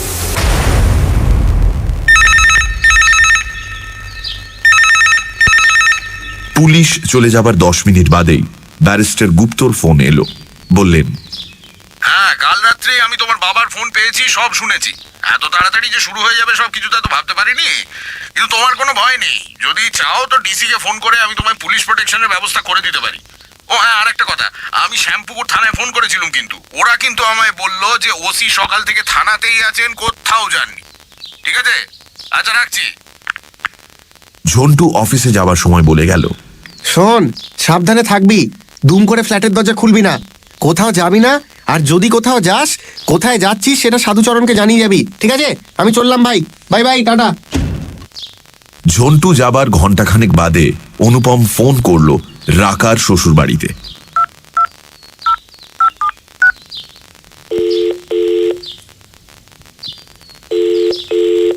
ফোন ধরলেন কৃষ্ণানন্দবাবু। শান্ত পরিশীলিত ভারী গলা। বললেন, আমি বৌমার কাছে শুনেছি আপনি ওর বাল্যকালের প্রতিবেশী এবং পরিচিত। আপনি ওর সঙ্গে দেখা করতে চান তো? আপনি অবশ্যই আসতে পারেন, কিন্তু এখানে এলে আপনার কিছু অসুবিধে হতে পারে। সে সম্পর্কে আপনি কিছু জানেন? জানি। দেখুন, আপনি হয়তো এসব কথা বিশ্বাস করেন না, কিন্তু আমরা করি। আর সত্যি কথা বলতে কি, আমরা করতে চাই। আমাদের একমাত্র সন্তান যে একেবারে চলে যায়নি, সে যে আমাদের কাছে আছে, এই বিশ্বাসটা আমাদের বুড়ো বুড়ির কাছে কত বড় সান্ত্বনা তা হয়তো আপনি বুঝতে পারবেন। নিশ্চয়ই বুঝতে পারছি। আপনাদের ছেলে অত্যন্ত হৃদয়বান, তিনি যে অকারণে আমার কোনো রকম অসুবিধে হতে দেবে না এই বিশ্বাসও আমার আছে। কৃষ্ণানন্দবাবুর গলাটা এবার একটু তরল হলো। বললেন, বাহ, চমৎকার। তুমি দেখছি যথেষ্ট সহৃদয় মানুষ। তুমি এসো বাবা, আজ বিকেল 5টাতে এসো। সারা দুপুর অনুপম বাড়ির দলিলগুলো পুঙ্খানুপুঙ্খভাবে পড়ে দেখল, কোথাও কোনো গলদ আছে কিনা খুঁজে দেখল, পেল না। 4টে নাগাদ বেরিয়ে একটা ট্যাক্সি ধরে বউবাজারের দিকে রওনা হলো। শিয়ালদার কাছাকাছি এসে ট্যাক্সিওয়ালা বলল, স্যার একটা নীলা রঙকা অ্যাম্বাসেডার আমাদের ফলো করছে মনে হচ্ছে। ও গলি সে বেরিয়ে যাব? না না, দেরি হয়ে যাবে। আপনি যেমন যাচ্ছেন তেমনই যান।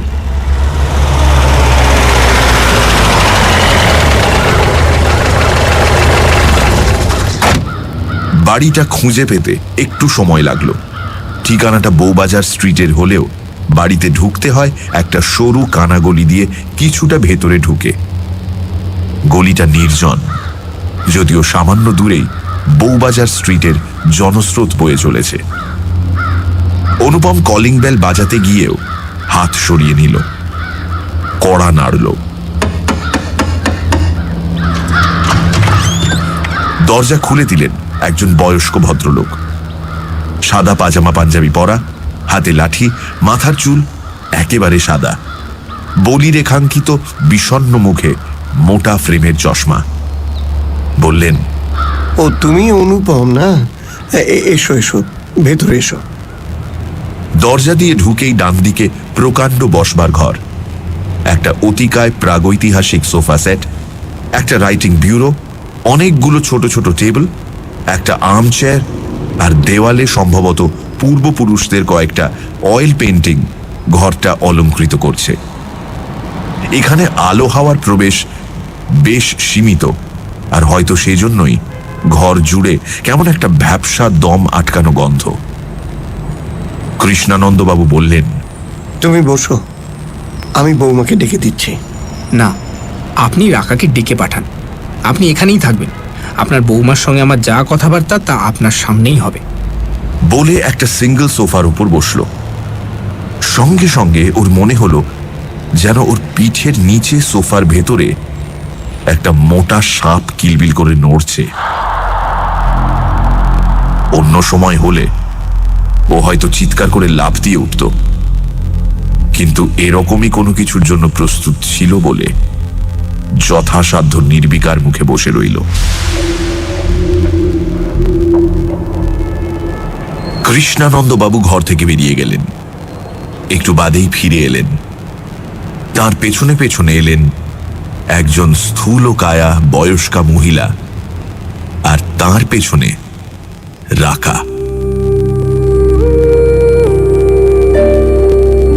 এই রাকা সেই গোলগাল বাচ্চা মেয়েটির এত পরিবর্তন!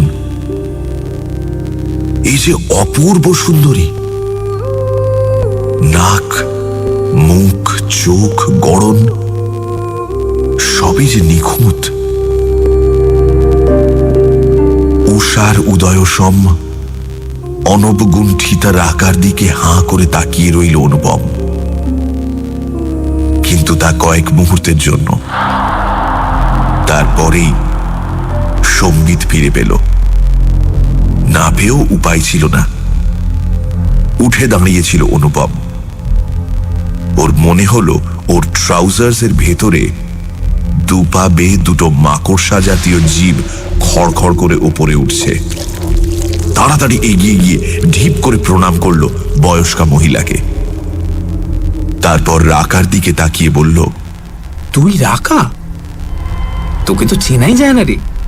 কি সুন্দর হয়েছিস তুই। তুমিও কিন্তু খুব হ্যান্ডসাম হয়েছে অনুপম দা, একেবারে ফিল্ম স্টার মার্কা চেহারা। দাদা, ফাজলামি করিস না। আগে দুষ্টু ছিলি, এখন ফাজিল হয়েছিস। মাকড়সা দুটোর ঊর্ধ্বগতি একটু কমলো, কিন্তু বন্ধ হলো না। সবাই বসলে রাকা দুটি নিরাভরণ হাত কোলের উপর রেখে বলল, কেমন আছো তোমরা? মাসি, মেশো, রূপম দা, তুমি? আমরা সবাই ভালো আছি। এবার শোন, আমি 10 দিনের ছুটিতে কলকাতায় এসেছি। তোর কথা মাকে ফোনে জানিয়েছি। তোর বিয়ে আর তার পরের ঘটনাগুলো তো আমরা কিছুই জানতাম না। তা সে যাই হোক, মা তোকে একটা উপহার দিতে চান। আমাকে বলেছেন তোকে জিজ্ঞেস করে এখান থেকে কিছু একটা কিনে দিতে। উপহার? আমাকে আর কি উপহার দেবে অনুপম দা? তবে মাসির যখন ইচ্ছে তখন এইরকম একটা সবুজ পাড় নীলের শাড়ি কিনে দিও, কাজে লাগবে। না রে, তা আমি দিতে পারবো না। আচ্ছা, আমি যদি তোকে একটা রূপোর ফটো ফ্রেম দিই, তাতে তোর স্বামীর একটা ছবি লাগিয়ে রাখতে পারবি। বলতেই মাকড়সা দুটোর ঊর্ধ্বগতি বন্ধ হলো। পিঠের নিচে সাপটার কিলবিল করাও স্থগিত রইল। ঘাড় কাত করে রাকা বলল, বেশ, তাই দিও। বলতে গিয়ে ওর ঠোঁটের কোণে একটা ক্ষীণ হাসির রেখা ফুটে উঠল, যে হাসির অর্থ একটাই। অনুপম বুঝল ওর কাল রাতের ইঙ্গিতটা রাকা ধরতে পেরেছে। অনুপম বলল, রাখা, এরম ভাবে কতদিন চালাবি বলতো? পড়াশুনোটা আরেকবার শুরু কর না, বাড়িতে বসেই পড়, অন্তত বিয়েটা পাশ কর।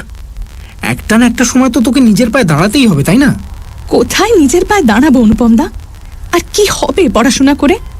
বাড়ি থেকে বের হতেই পারি না। একটা মেয়েদের গানের স্কুলে ভর্তি হয়েছিলাম, সেখানে এমন উৎপাত শুরু করলো যে লজ্জায় পালিয়ে এলুম। সেখানে নিশ্চয়ই কিছু অসৎ লোক ছিল, সেই জন্যই তোর স্বামী তোকে বাধা দিয়েছেন। কিন্তু এরকম ভাবে তো চলতে পারে না। আচ্ছা, আপনারা কিছু ভেবেছেন? আপনাদের অবর্তমানে রাকা কোথায় যাবে, কি করবে? কৃষ্ণানন্দবাবু বললেন, ভেবেছি বাবা, অনেক ভেবেছি, এখনো ভাবছি। কোনো সমাধান সূত্র আমি খুঁজে পাইনি। আমাদের শরিকে শরিকে প্রবল ঝগড়াঝাঁটি, তাদের মধ্যে কোথাও আশ্রয় পাবে বলে তো মনে হয় না। পেলেও সেখানে সসম্মানে থাকতে পারবে বলে তো মনে হয় না। আবার দেখো, ওর বাপের বাড়ি বা মামার বাড়ির দিকটাও ফাঁকা। যারা আছেন তাদের কারোরই আর্থিক অবস্থা ভালো নয়। ও এখন আমার মেয়ে, আমি আবার ওর বিয়ে দিতে চাই, কিন্তু পাত্র পাবো কি করে? যে কজন কথাবার্তা বলতে এসেছিল সব ভয় পেয়ে পালিয়েছে। নীলাঞ্জনকে দোষ দিতে পারি না। পরে জানতে পেরেছি তাদের সকলেরই লক্ষ্য ছিল হয় আমার টাকা, নয় ওর রূপ। একটা পরিচ্ছন্ন সুন্দর সংসার গড়ে তোলা সত্যি বলতে কি কারোরই উদ্দেশ্য ছিল না। নিজের পায়ে না দাঁড়াতে পারলে ও যে কোথায় যাবে জানি না। রাকা তোমার স্নেহের পাত্রী, দেখো না বাবা, যদি ওর জন্য একজন উপযুক্ত পাত্র জোগাড় করে দিতে পারো। এই কথার মধ্যে রাকা উঠে ঘর থেকে বেরিয়ে চলে গেল। অনুপম উঠে দাঁড়ালো, বলল, ঠিক আছে, দেখি উপযুক্ত পাত্র একজন জোগাড় করতে পারি কিনা। অবশ্য তাকে যদি রাকার পছন্দ হয়। বাবা, চলি। এসো বৌমা, আমরা অনুপমকে গলির মুখটা পর্যন্ত এগিয়ে দিয়ে আসি। সানডে সাসপেন্স, শুধুমাত্র মির্চি 98.3-তে। গল্পের পরবর্তী অংশ ব্রেকের পর। সানডে সাসপেন্সে আজ মনোজ সেনের লেখা ছুটি কাটালো অনুপম। অনুপম তার বাল্যবন্ধু রাকাকে ফোন করে জানতে পারে যে রাকার স্বামী নীলাঞ্জন মারা গিয়ে রাকার জীবন আরো অতিষ্ঠ করে তুলেছে। অনুপমের মাসুতো ভাই ঝন্টু তাকে বলে যে অনুপমদের বাড়িটা সে প্রমোটার হরিরাম বাজাজকে দেখাতে বাধ্য হয়েছে। বাজাজ ঝন্টুকে তার চাকরি খেয়ে নেওয়ার ভয় দেখিয়েছে। রাকার বাড়ি গিয়ে অনুপম রাকার শ্বশুর শাশুড়িকে বোঝায় যে রাকার নিজের পায়ে দাঁড়ানোটা খুব প্রয়োজন। এর উত্তরে রাকার শ্বশুরমশাই কৃষ্ণানন্দবাবু বলেন যে রাকা এখন তার মেয়ে, তিনি রাকার আবার বিয়ে দিতে চান। তারপর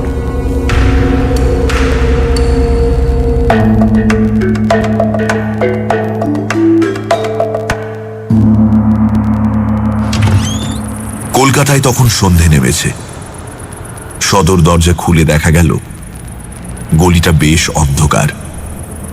কেবল তার মুখের কাছটা বউবাজার স্ট্রিটের দোকানগুলোর উজ্জ্বল আলোয় কিছুটা আলোকিত হয়ে আছে। তিনজনে গলি দিয়ে দুপা এগোতেই হঠাৎ চারজন লোক ওদের ঘিরে ফেলল। তাদের একজনের হাতে সাইকেলের চেন, অন্য তিনজনের হাতে লোহার রড। আরো দুটো লোক দেখা গেল নিঃশব্দে গলির মুখে এসে দাঁড়ালো যাতে কেউ ভেতরে ঢুকতে না পারে। চেনওয়ালা চেনটা ঘোরাতে ঘোরাতে অনুপমকে বলল, এই যে চাঁদু, কলকাতায় এসে রংবাজি করছো, ভুলে যেও না এটা তোমার বিলেত নয়। আবার মেয়ে ছেলেদের সাথে চক্করও চালাচ্ছ দেখছি। এমন শিক্ষা দেবো যে রংবাজি জীবনের মতো ভুলে যাবে, বুঝেছ? একজন রডওয়ালা বলল। মালটা কিন্তু খাপছে ওস্তাদ। কৃষ্ণানন্দবাবু বললেন। কে তোমরা? চেনওয়ালা বলল। কে আমরা এক্ষুনি দেখতে হবে। এ আসগর, বুড়োটাকে চপ্পল দে তো। বলা মাত্র 2 নম্বর রডওয়ালা কৃষ্ণানন্দবাবুর গলা ধরে তাকে দেয়ালের গায়ে ঠেসে ধরল। শান্ত গলায় অনুভব বলল, ওর গায়ে হাত দিও না, সাবধান করে দিচ্ছি।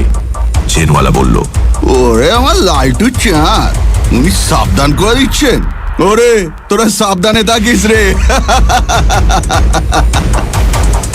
এ চিকনা, তুই আর ছুটু এই লোকটা আচ্ছা করে ঝাড়তো, ঠ্যাং ভেঙে দিবি যেন হাঁটতে না পারে। আমি আবার সাবধান করে দিচ্ছি, তোমরা চলে যাও। চাপ সালা, তখন থেকে সাবধান সাবধান করছে। উস্তাদ, আমার পেটের ওপরে কি একটা কিলবিল করছে, সাপ নাকি? কলকাতায় সাপ হলে হবে, কামড়ালে দেখা যাবে। তুই বুড়োটাকে ধরে রাখ। বাকি 2 রডওয়ালা বলল,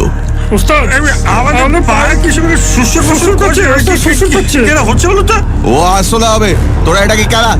এই শেষবার তোমাদের সাবধান করে দিচ্ছি আমি, পরে আমাকে দোষ দিও না।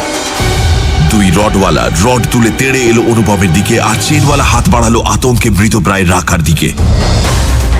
হঠাৎ অনুপমের গলা দিয়ে একটা রক্ত জল করা হুঙ্কার বেরিয়ে এলো। একটা ছিলে ছেঁড়া ধনুকের মতো শূন্যে লাফ দিয়ে উঠল সে।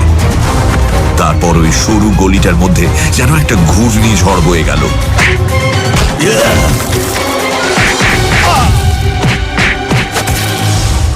1 মিনিটও লাগলো না, দেখা গেল 3 রডওয়ালা ঘাড় মুচড়ে 3 দিকে পড়ে আছে। তাদের মুখ রক্তাক্ত, হাত পাগুলোর অবস্থাও খুব স্বাভাবিক নয়, আর চেনওয়ালা অনড় হয়ে মাটিতে পড়ে চেঁচাচ্ছে। গলির মুখে দাঁড়িয়ে থাকা একজন ঘুরে দাঁড়িয়ে কোমর থেকে পিস্তল বের করতে না করতেই একটা লোহার রড ঘুরতে ঘুরতে এসে তার মাথায় লাগলো, আর সে বলে আর্তনাদ করে উল্টে পড়ে গেল। শস্যজন বুদ্ধিমান লোক, সে আর দাঁড়ালো না, সামনের ভিড়ে মিশে গেল। অনুপম চেনওয়ালাকে কান টেনে দাঁড় করিয়ে দিল। দেখা গেল সে সোজা হয়ে দাঁড়াতেই পারছে না, একদিকে বেঁকে রয়েছে। তার গালে ঠাস করে একটা চড় মেরে অনুপম বলল, তোদের নীল অ্যাম্বাসেডারটা আছে এখনো? লোকটা হাউ হাউ করে কেঁদে উঠল। একটা ভাঙা দাঁত থুক করে মুখ থেকে বের করে নিয়ে বলল, আর মারবেন না স্যার, যা বিলিদি মার মেরেছেন তারপর আর দিশি চর্তাবো ছাড়াবেন না। অ্যাম্বাসেডার স্যার, আপনি সেটাও জানেন? আছে স্যার। তোর সাগরেদের সেই পর্যন্ত নিয়ে যেতে পারবি না? আমি সাহায্য করবো। পারবো স্যার, আপনি যান স্যার, আমি ঠিক চলে যাব স্যার। তাহলে যা, ভবিষ্যতে কখনো যদি এখানে দেখি আমি তোদের জ্যান্ত চামড়া খুলে নেব, মনে রাখবি। যা ভাগ। হ্যাঁ স্যার, মনে রাখবো স্যার।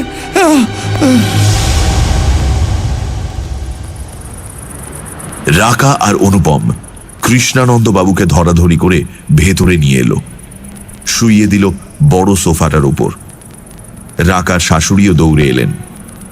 বেশ কিছুক্ষণ শুশ্রূষার পর উঠে বসলেন ভদ্রলোক। স্ত্রীকে বললেন, জানো মীরা, এই ছেলেটির জন্য শুধু যে আজ আমরা প্রাণে বেঁচে ফিরেছি তা নয়, আমাদের মান সম্ভ্রমটা অক্ষত রয়েছে। তোমাকে যে কি বলে ধন্যবাদ জানাবো বাবা। ধন্যবাদটা একেবারেই জানাবেন না। রাকা বলল, এ তো চীনেদের মারামারি, এটা কোত্থেকে শিখলে অনুপম দা? খোদ চীনেদের কাছ থেকে রে। ওরা আমাকে একটা ব্ল্যাক বেল্ট উপহার দিয়েছিল। আজ নীলাঞ্জন বেঁচে থাকলে তোমাকে একেবারে হিরো বানিয়ে রাখতো। ও তো দিনরাত টিভিতে এই চীনেদের মারামারি সিনেমাই দেখতো। আমার মনে হতো এসব সাজানো, আজ দেখলুম তা নয়। না না, একেবারেই তা নয়। এখন শোন, এই আক্রমণের আসল লক্ষ্য কিন্তু আমি। আমি যতদিন কলকাতায় আছি ততদিন কোনো মতেই বাড়ি থেকে বেরোবি না। বলে কৃষ্ণানন্দবাবুকে সমস্ত ব্যাপারটা বলল। কৃষ্ণানন্দ বললেন, তুমি একা সামলাতে পারবে? পুলিশ কিন্তু তোমায় খুব একটা সাহায্য করতে পারবে বলে তো মনে হয় না। এরা সব লোকাল লোক, আর তুমি থাকো বিদেশে। কাজেই এদের এখানে যা ইনফ্লুয়েন্স, তার তোমার কিচ্ছু নেই। তারপর কি মনে হচ্ছে জানো তো, এরা সব বিপজ্জনক লোক, ডেঞ্জারাস। দেখি কতদূর সামলাতে পারি। তবে একটা কথা কিন্তু আজ নিঃসন্দেহে প্রমাণিত হয়ে গেল, সেটা হচ্ছে কোনো দেহধারী আক্রমণকারীকে একজন বিদেহীর পক্ষে বেশিক্ষণ আটকে রাখা প্রায় অসম্ভব। তাকে ভয় দেখিয়ে অস্বস্তিতে ফেলে হয়তো কিছুক্ষণ বাধা দেওয়া যেতে পারে, কিন্তু যে স্থির প্রতিজ্ঞ গুন্ডা, তার পক্ষে এই ভয় বা অস্বস্তি কাটিয়ে ওঠা খুব একটা বড় ব্যাপার নয়। এখনো পর্যন্ত যারা আপনার কাছে এসেছে তারা অসৎ হতে পারে, কিন্তু অপরাধ জগতের লোক নয়। তাদের চলাফেরা আলোতেই, অন্ধকারে নয়। কাজেই তাদের ভয় দেখিয়ে তাড়ানো গেছে। কিন্তু আপনাদের অবর্তমানে যে শকুনের দল এ বাড়ির ওপরে সে পড়বে, তাদের সকলেই না হোক অনেকেই ভদ্রলোক হবে না। নীলাঞ্জন কি তাদের ঠেকাতে পারবে? আমার কথাটা একটু ভেবে দেখবেন। আসি।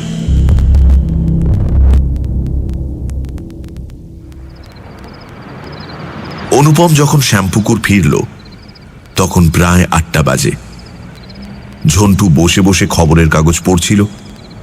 ওকে দেখে ধমকে উঠল। কোথায় ছিলি এতক্ষণ? আমি এদিকে চিন্তা করতে করতে অস্থির। সাধুচরণ বললো যে তুই নিজেই বেরিয়েছিস ট্যাক্সি নিয়ে। কোথায় গেছিলি?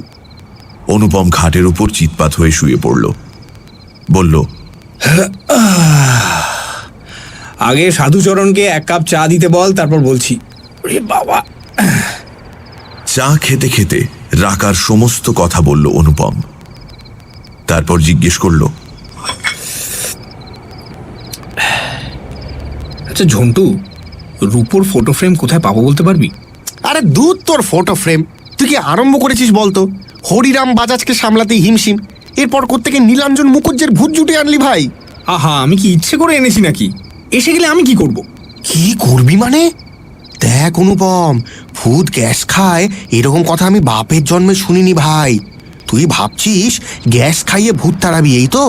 তুই একটি আস্ত পাটা, বুঝলি? ওই ওই কৃষ্ণানন্দ বাবুকে ওঝা রাখতে বল। হ্যাঁ, ঝেড়ে ভূত ভাগিয়ে দেবে। রাম রাম রাম রাম রাম রাম। তা হয় না রে। কৃষ্ণানন্দ বাবু তো নীলাঞ্জনকে ভাগাতেই চান না, অথচ রাখার একটা ব্যবস্থা করতে চান। আর ভূত যে গ্যাস খায় না তোকে কে বললো? তুই যে পুজো করিস, মন্ত্র বলিস, সেগুলো কি দেবতাকে গ্যাস দেওয়া নয়? তা দেবতা যদি খেতে পারেন, অপদেবতা খাবেন এরকম কোনো আইন আছে নাকি? তুই একটা জিনিস বুঝতে পারছিস না, নীলাঞ্জন এতদিন মানে জীবিত এবং মৃত অবস্থায় রাকার সঙ্গে যে ব্যবহার করে এসছেন সেটা সবাই নিন্দে করেছে, সমালোচনা করেছে। অথচ উনি জানেন উনি যা করছেন সেটাই ঠিক, যুক্তিযুক্ত। আজ আমার কাছে সমর্থন পেয়ে আমার প্রতি নীলাঞ্জন যথেষ্ট মানে হয়ে পড়েছেন, বুঝতে পারছি। মনে হচ্ছে একটা রফা হলেও হয়ে যেতে পারে।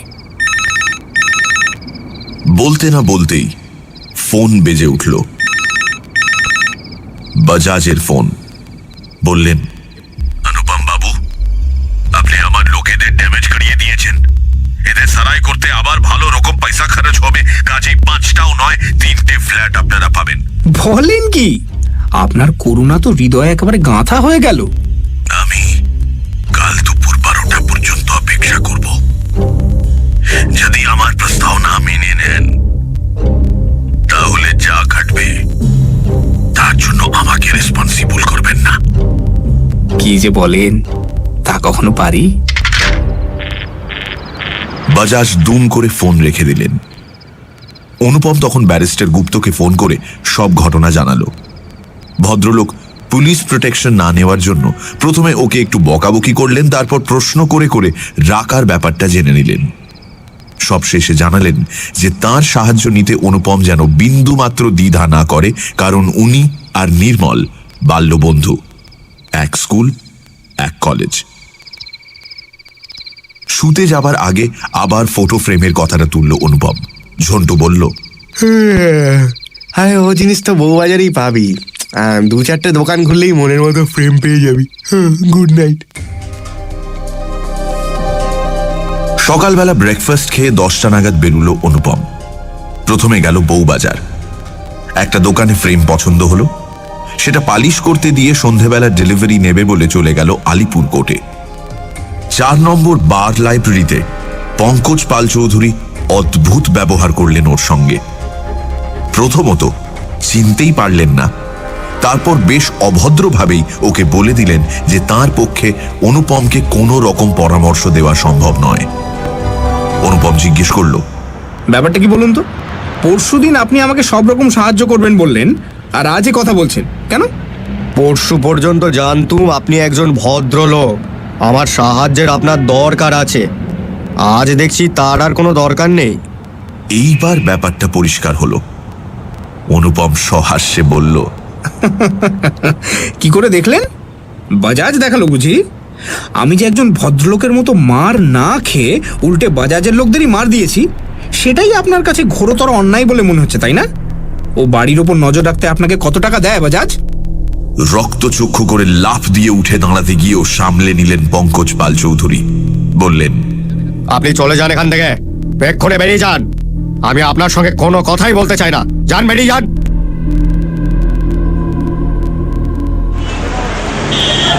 নিউ মার্কেটে বাবা মার জন্য কিছু কেনাকাটা করে 4:30 নাগাদ ম্যাঙ্গো লেনে ঝন্টুর অফিস চলে গেল অনুপম।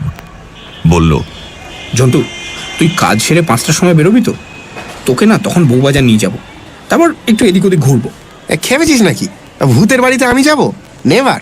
তুই তো বললি তোর সঙ্গে ভূতের কি ইয়ে হয়েছে, তাই ইয়ে হোক বা না হোক আমি যাচ্ছি না, ব্যাস।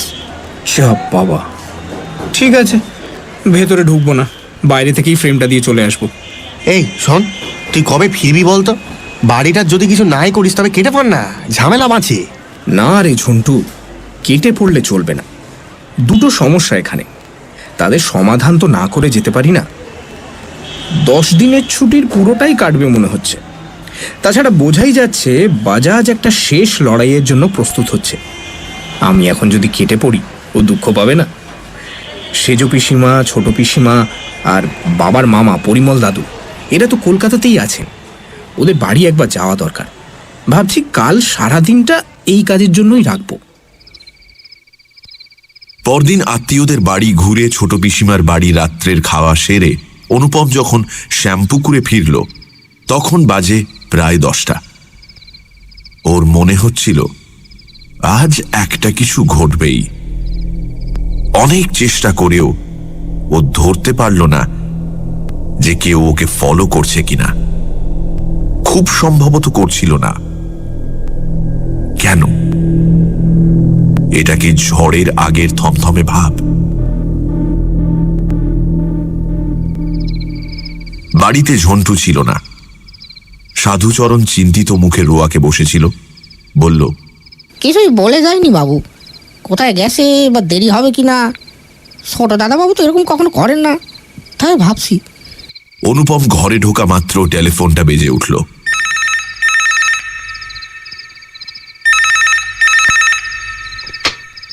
বাজাজের গলা। অনুপম বাবু বাড়ি ফিরেছেন? আপনাকে তো আর একবার কষ্ট করে বেরোতে হবে। কোথায় যেতে হবে? সেটা একটা খুব ভালো জায়গা, আপনার মনের মতো জায়গা। সেখানে আপনার ফ্রেন্ড মিসেস রাকা মুখার্জি, তার শাশ, শাশুর আর আপনার ভাই সুব্রত বাবু আপনার জন্য অপেক্ষা করছেন। কোথায়? সেটা গেলেই দেখতে পাবেন। নিচে সদর দরজায় আমার গাড়ি অপেক্ষা করছে। ড্রাইভার আপনাকে নিয়ে যাবে। যদি না যাই? কাল সকালে ওই 4 জনের লাশ আপনার সদর দরজার সামনে দেখতে পাবেন।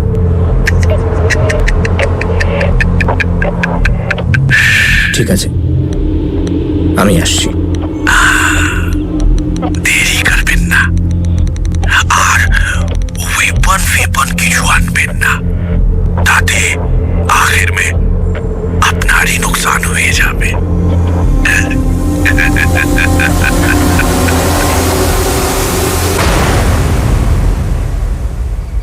বাজাজ ফোনটা রাখা মাত্র ব্যারিস্টার গুপ্তকে ফোন করল অনুপম।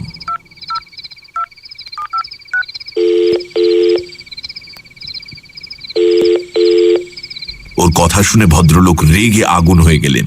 বললেন, কি এত দূর স্পর্ধা হরিরামের? তোমাকে কোথায় নিয়ে যাচ্ছে জানো? ওর কথা শুনে মনে হলো 16 নম্বর প্রভাত ঘোষ রোডের বাড়িতেই। যদি তা না হয় 19 নম্বরের অ্যাডভোকেট পঙ্কজ পাল চৌধুরীকে চাপ দিলে হয়তো জানতে পারবেন যে ও আমাকে কোথায় নিয়ে যেতে চায়। ঠিক আছে, এটা লোকাল থানার ব্যাপার নয়। আমি হোম মিনিস্টারের সঙ্গে কথা বলছি, লালবাজারের সঙ্গেও যোগাযোগ করছি। যত তাড়াতাড়ি সম্ভব আমি তোমাদের কাছে পৌঁছে যাব। এই হরিরামের একটা ব্যবস্থা করা দরকার। টাকার জোরে শয়তানটা ধরাকে সরাজ্ঞান করছে।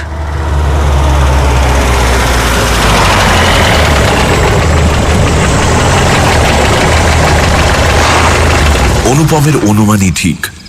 ওকে নিয়ে বাজাজের গাড়ি 16 নম্বরই ঢুকল। রাত তখন 11টা। রাস্তা জনহীন। দু একটা বাড়ির কয়েকটা জানালায় আলো জ্বলছে। তাদের মধ্যে একটা 19 নম্বর।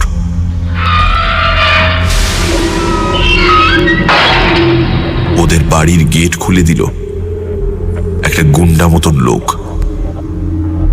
সমস্ত বাড়িটা অন্ধকার, কোথাও কোনো আলো দেখা যাচ্ছে না। লনের সামনে গেট থেকে নেমে হেঁটে গিয়ে সদর দরজার সামনে দাঁড়ালো অনুপম। সঙ্গে সঙ্গে দরজাটা খুলে গেল। একটা লোক পেন্সিল টর্চের আলো দেখিয়ে ওকে বসবার ঘরে নিয়ে ঢোকালো। ভেতরটা গুমোট হয়ে রয়েছে। একটা ব্যবসা গন্ধ, অনেকটা রাকাতের বাড়িতে ঢোকবার সময় যে গন্ধ পেয়েছিল অনুপম, সেই রকম। অনুপম ঘরে ঢোকা মাত্র ফস করে একটা আলো জ্বলে উঠল। দেখা গেল ঘরের এক কোণে কৃষ্ণানন্দ বাবু, তার স্ত্রী আর রাকা মেঝের উপর বসে আছে। তিনজনের মুখেই ভয়ঙ্কর আতঙ্কের ছায়া। তাদের পাশে দাঁড়িয়ে আছে ঝন্টু। সেও ভয়ে আধমরা হয়ে রয়েছে। ঘরে একটা খালি বুককেস ছাড়া আর কোনো আসবাবপত্র নেই। জানলাগুলোয় ভারী পর্দা লাগানো রয়েছে যাতে কোনো আলো বাইরে না যায়। ঝন্টু বলল, এই অনুপম, তুই এলি কেন ভাই? জেনে শুনে বাঘের গুহায় এসে ঢুকলি? কেন এসেছি তুই তা বুঝবি না। তোরা এখানে এলি কি করে? আরে 5টার সময় অফিস থেকে বেরোনো মাত্র 4-5টা লোক আমাকে ঘিরে ফেললো। বললো হরিরাম বাবু ডাকছেন, এক্ষুনি যেতে হবে। কি করি, না গেলে তো জোর করে ধরে নিয়ে যাবে। ওদের সঙ্গে গাড়িতে গিয়ে উঠলুম, দেখি 2টো গাড়ি, একটায় আমি আর 2টো লোক। বললো আমাকে কৃষ্ণানন্দ বাবুকে গিয়ে বলতে হবে যে তুই গুরুতর ইনজিওর্ড, হাসপাতালে। রাকাকে একবার দেখতে চাইছিস। তুই তুই বললি? না বলে উপায় কি বল ভাই। আমার পেছনে 2জন দাঁড়িয়ে, আমার পিঠে পিস্তল ঠেকানো। বলে দিয়েছিল আমাকে খুন করতে ওদের এতটুকু অসুবিধা হবে না। আমার কথা শুনে কৃষ্ণানন্দবাবুর স্ত্রীও যেতে চাইলেন। হুড়মুড় করে ওরা বেরিয়ে এলেন। তারপরে এইখানে একটা সামান্য বাড়ির জন্য এত কাণ্ড করছে হরিরাম। কারণ আছে অনুপম বাবু। আপনি যদি আমাকে অপমান না করতেন আর আমার লোকগুলোকে না মারতেন, তাহলে এত কাণ্ড করতে হতো না। এখন আপনার একটা উপযুক্ত শাস্তির ব্যবস্থা না করলে তো চলছে না।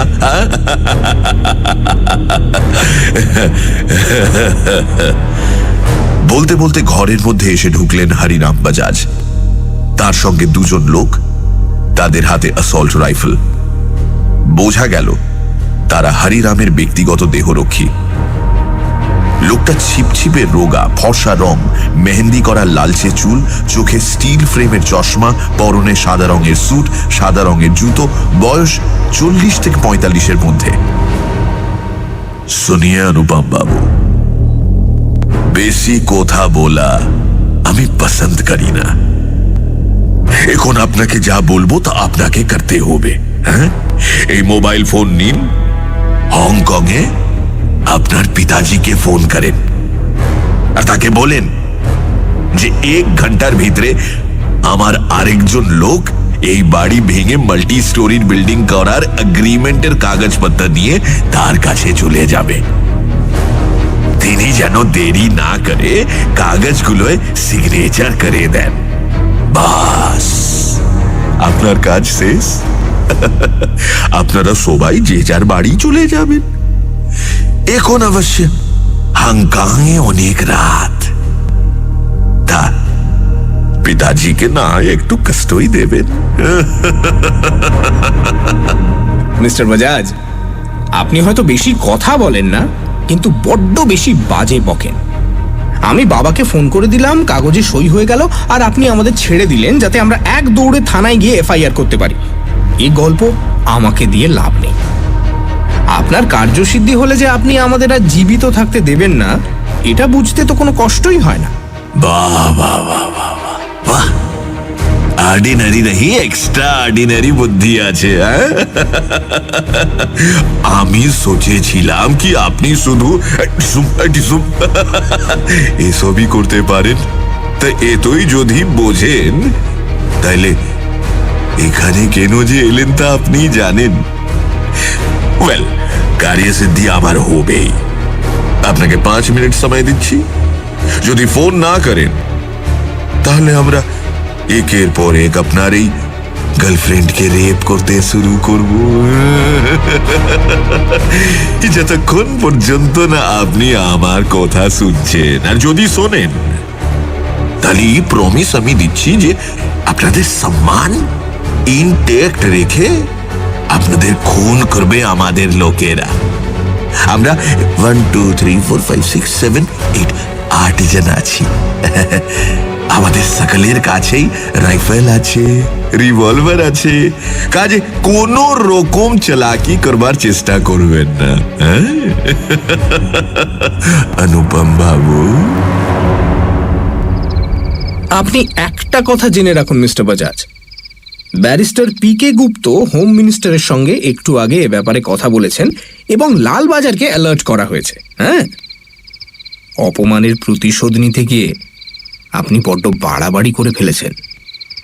আমাদের খুন করলেও আপনি বেরিয়ে যেতে পারবেন না। মিস্টার বাজাজ, আপনার খেলা এবার শেষ।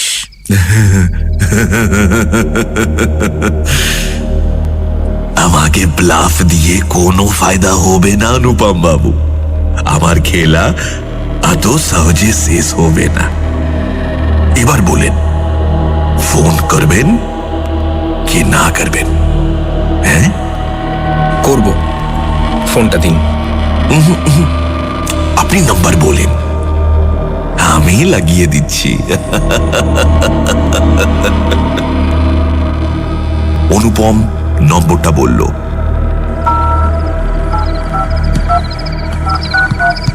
বাজাজ বোতাম টিপে ডায়াল করে ফোনটা কানের কাছে ধরেই সেটা বিদ্যুৎ বেগে সরিয়ে নিলেন।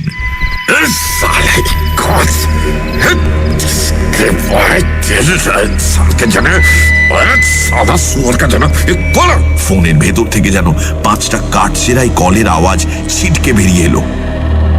বাজাজ দাঁতের ফাঁকে একটা অশ্লীল গালাগালি করে নম্বরটা রিডায়াল করলেন। আবার সেই একই ব্যাপার। অনুপম চট করে রাকার মুখের দিকে তাকালো, দেখলো ওর দিকেই তাকিয়ে আছে, ঠোঁটের কোণে একটা ক্ষীণ হাসির আভাস। বাজাজ বললেন, এই ফোনগুলো কোনো কাজের না। ইয়াকুব, যা তো, আমার গাড়িতে একটা ফোন আছে, আর নিয়ে আয়। ওটা জাপানি, গোলমাল হবে না, তাড়াতাড়ি যা। ওকে বস। বলে বেরুতে যেতেই একটা লোক দরজা দিয়ে মুন্ডু বের করলো, বিস্ফারিত চোখে বলল, दादा उधर उस बाथरूम में लाश पड़ा हुआ है, उस एकदम सड़ गया, बदबू मार रहा है। লাশ তো কি হয়েছে, খালি বাড়ি দেখে পাড়ার কেউ ঢুকে ঝুলে পড়েছে। তুই যা, সদর দরজায় গিয়ে দাঁড়া। अच्छा जा रहा हूं मैं दादा, पर ऐसे ठीक नहीं लग रहा है। বলে মুন্ডুটা অদৃশ্য হলো, আর সঙ্গে সঙ্গে দোতলায় একটা পৈশাচিক গর্জন উঠল। সেই সঙ্গে ভারী পায়ের দুপ দুপ শব্দ।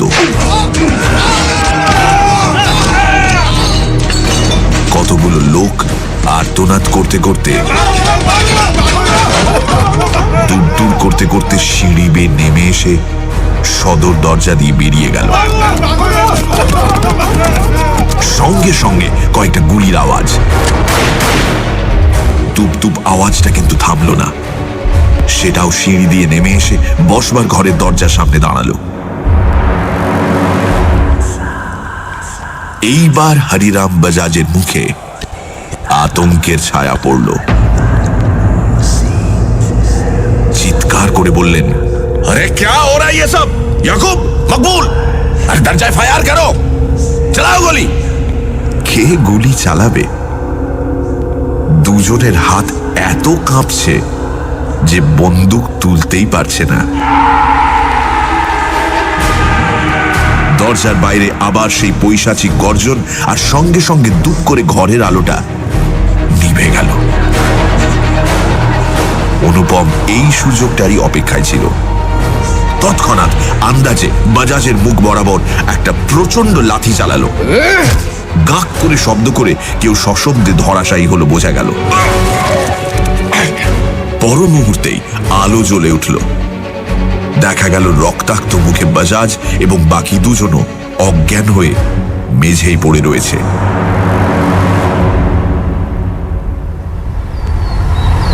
কথা হচ্ছিল ব্যারিস্টার গুপ্ত চেম্বারে বসে। গুপ্ত বলছিলেন, আমরা বাজাজের বিরুদ্ধে কেবল ট্রেস পাসিং এর চার্জ জানবো, কিডন্যাপিং এর চার্জ জানবো না। তাহলে কৃষ্ণানন্দ বাবুর কোর্ট কাচারি করতে করতে প্রাণ বেরিয়ে যাবে। তাতে হয়তো বাজাজের উপযুক্ত শাস্তি হবে না, তবে তা নিয়ে ভেবে লাভ নেই, কারণ বাজাজ আর তার লোকজন আর জীবনে কখনো বাড়ি ছায়া মারাবে না। আনা বাড়িতে কে যাবে প্রাণ হাতে করে? বাজাজ তো আর জানে না যে ওর মুখে লাথিটা অনুপমের, ভূতের নয়। আর রাকা তো কাল অনুপমের সঙ্গে চলেই যাচ্ছে জাকার্তা, সেখানে ওর জারিজুরি চলবে না, ওরা নিশ্চিন্তে থাকতে পারে। দীর্ঘশ্বাস ফেলে নির্মল বললেন, এই সবই তোর জন্যই হতে পারলো বিটু। দুদিনের মধ্যে রাকা অনুপমের বিয়ের রেজিস্ট্রেশন, আমাদের হংকং থেকে আসার টিকিটের ব্যবস্থা, এসব তুই না থাকলে হতো না। আরে দূর দূর সব কিছু নয়, কলকাতায় সবই সম্ভব। তবে হ্যাঁ, হোম মিনিস্টারও খুব সাহায্য করেছেন। আমার তো ভয় ছিল বিয়েটা, ভেবেছিলাম ঝামেলা হবে। না, সে ভয় আর নেই। কৃষ্ণানন্দ বাবুর সঙ্গে কথা হচ্ছিল, ওর বোধহয় ওর ছেলের সঙ্গে কোনো রকম যোগাযোগ হয়। তো উনি বললেন যে নীলাঞ্জনের যে মূল সমস্যাটা ছিল সেটা ঈর্ষা নয়, সেটা রাকার শারীরিক এবং মানসিক ক্ষতির সম্ভাবনাটা দূর করা। সে যখন জীবিত ছিল তখন ঈর্ষাটাই বড় ছিল, তবে সেটা একটা দেহজ প্রতিক্রিয়া। দেহটাই যখন নেই তখন সেটা আর থাকে কি করে? আজ সে নিশ্চিন্ত যে অনুপম কোনো রকম অসৎ উদ্দেশ্য ছাড়াই রাকার ভার নিতে চায়। তার জন্য সে সাক্ষাৎ মৃত্যুর মুখেও এগিয়ে যেতে পারে এবং রাকাকে নিরাপত্তা দেওয়ার মতো ক্ষমতা তার আছে।